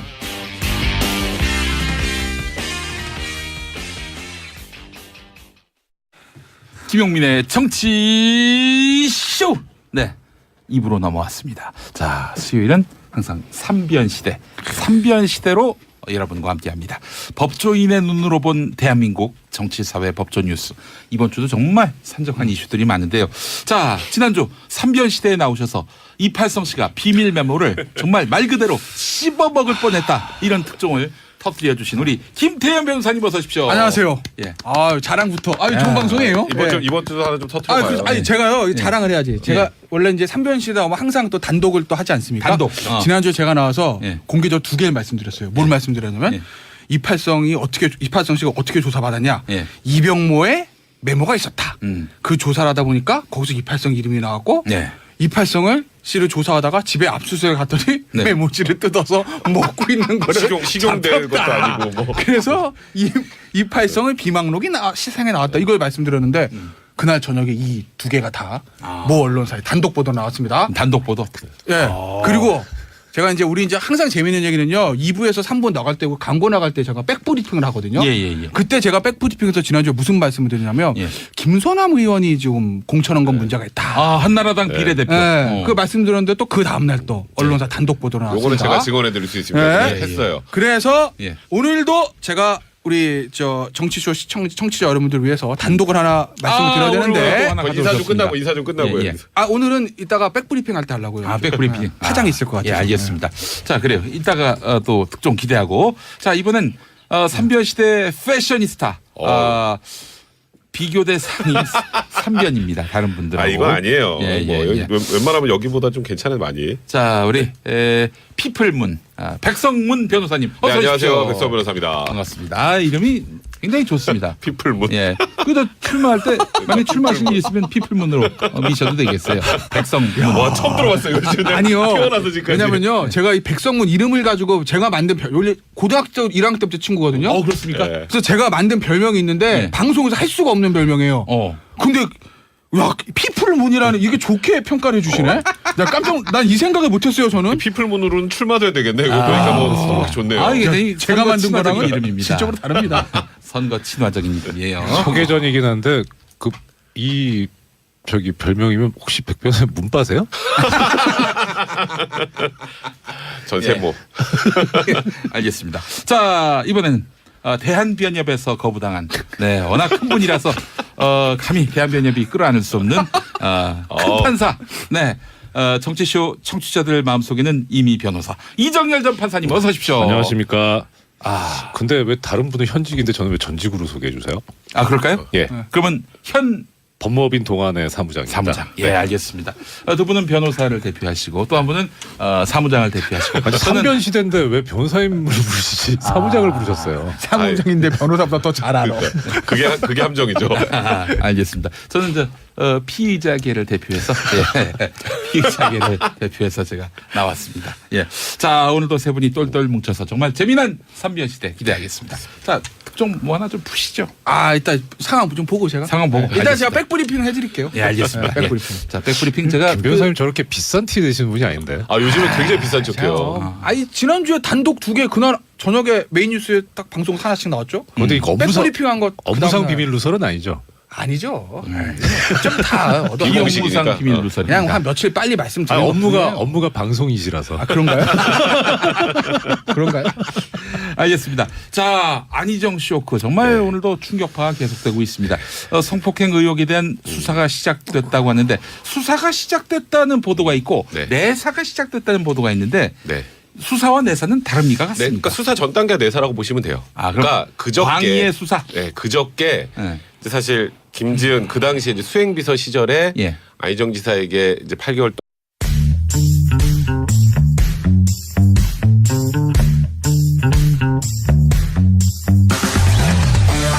김용민의 정치쇼.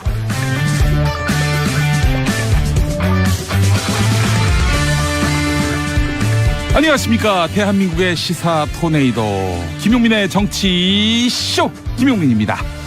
자, 지금 이 시각 여러분이 가장 많이 찾아본 실시간 검색어 들여다볼까요? 먼저 김관진.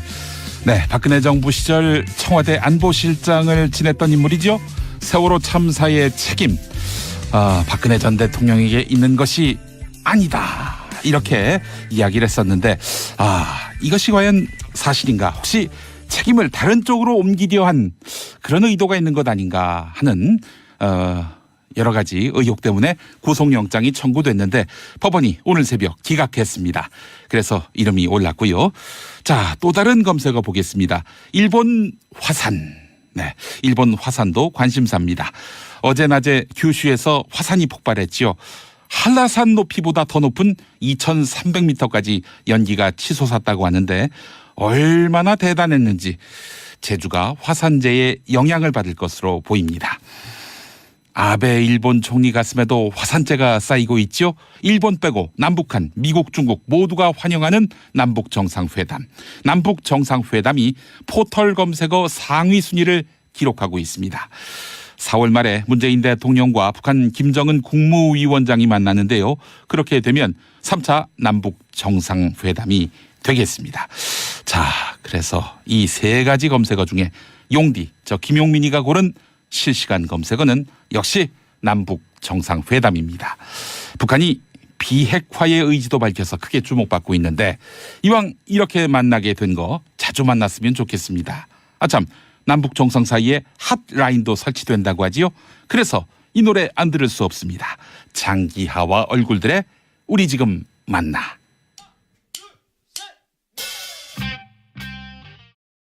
김용민의 정치쇼 함께하고 계십니다. 자, 고릴라를 통해서 전 세계 어디서든 만나실 수 있는 김용민의 정치쇼. 서울에서는 FM 105.5 그리고 FM 103.5군요. 예, 103.5 그리고 경기도 이천에 중계소가 있습니다. 98.3 그리고 KMN 러브 FM을 통해서는 부산 105.7 기장정관 89.3 그리고 양산 88.5 그리고 창원 90.9 그리고 이번에 진주에도 오픈했습니다. 98.7을 통해서 서울과 부산 경남 일대에서 우리 방송 함께 하실 수 있습니다. 자, 오늘 돈돈 브리핑으로 시작하겠습니다. 정상근 미디어 오늘 기자 어서 오십시오. 네, 안녕하십니까. 미디어 오늘 정상근 기자입니다. 네, 돈돈 브리핑. 인생관이 묻어있는 네, 댓글입니다. 그렇습니다. 예. 저의 모든 것. 예, 돈돈. 예, 돈돈. 네. 돈, 머니. 네, 예. 그렇습니다. 머니 많이. 네. 네, 머니 많이. 밖에서 10,000원짜리 한 장만 흔들어 주시면 더욱 열심히 더욱더 할 열심히 하는 우리 모습 정상근 보여드리도록 기자입니다. 하겠습니다. 예, 자, 정 기자님 오늘 어떤 이슈부터 전해주시겠습니까? 네, 오프닝 때 잠깐 말씀하셨는데 남북이 오는 4월 말 정상회담을 갖기로 했습니다. 네. 이 대북특별사절단은 1박 2일간의 방북 일정을 마치고 어제 오후 서울 공항을 통해서 돌아왔는데요. 예. 그리고 어제 오후 8시 청와대에서 특사단 수석인 이 정의용 청와대 국가안보실장이 브리핑을 했습니다. 예. 이 합의 내용이 상당히 많더라고요. 일단 첫 번째로 남북이 오는 4월에 판문점에서 정상회담을 하기로 했고요. 특히 판문점 남측 평화의 집에서 하기로 했습니다. 네. 그러니까 우리 영토죠. 그렇습니다. 네, 북한의 지도자가 남한 영토로 내려온 것은 군사 분계선을 넘어서. 네, 군사 분계선을 넘어온 것은 휴전선을 넘어온 것은 네. 처음입니다. 예. 그래서 아마 뭐 평양에서 했으면은 또 굴욕적이다 뭐 이런 비판이 나왔을 수도 있을 텐데 네. 또 요 부분에 대해서는 네. 다들 높게 평가하는 것 같아요. 실제로 이제 남북 사이에 네. 김정일 위원장이 생존해 있을 때 네. 답방 형식으로 서울에 오는 게 어떻겠는가 이렇게 북측에다가 남측 네. 관계자가 넌지시 이제 제안을 했대요. 그때 이제 북측에서는 북쪽에서 하면은 우리가 통제가 되기 때문에 네. 안전을 보장할 수 있지만은 남쪽은 알 수가 없다. 그렇죠. 괜히 우리 지도자가 내려가서 망신당하는 일이 발생하면은 앞으로 나를 보기 힘들 것이다. 나는 이 세상 사람이 아니기 때문에 뭐 네. 그런 식으로 말했다는 그런 설이 있었습니다. 여러 가지가 절묘하게 섞여 있는. 예. 평화의 집은 아무래도 통제 구역이고 그렇죠. 그렇지만 또 남쪽 영토기 때문에 네. 절묘하게 또 이렇게 절충을 한 것 같습니다. 그렇습니다. 뭐 예. 예전에 뭐 그래서 아예 뭐 제주도에서 하자 뭐 이런 얘기도 돌았던 걸로 알고 있는데 네. 뭐 그건 2007년 그때 상황이고요. 네. 지금은 이제 판문점 평화의 집에서 예. 이렇게 하기로 했습니다. 또 이제 그런 얘기도 있어요. 그 김정일 위원장이 그 사실 북한 영토 밖을 나갔다는 이야기 많이 듣기 힘들었어요.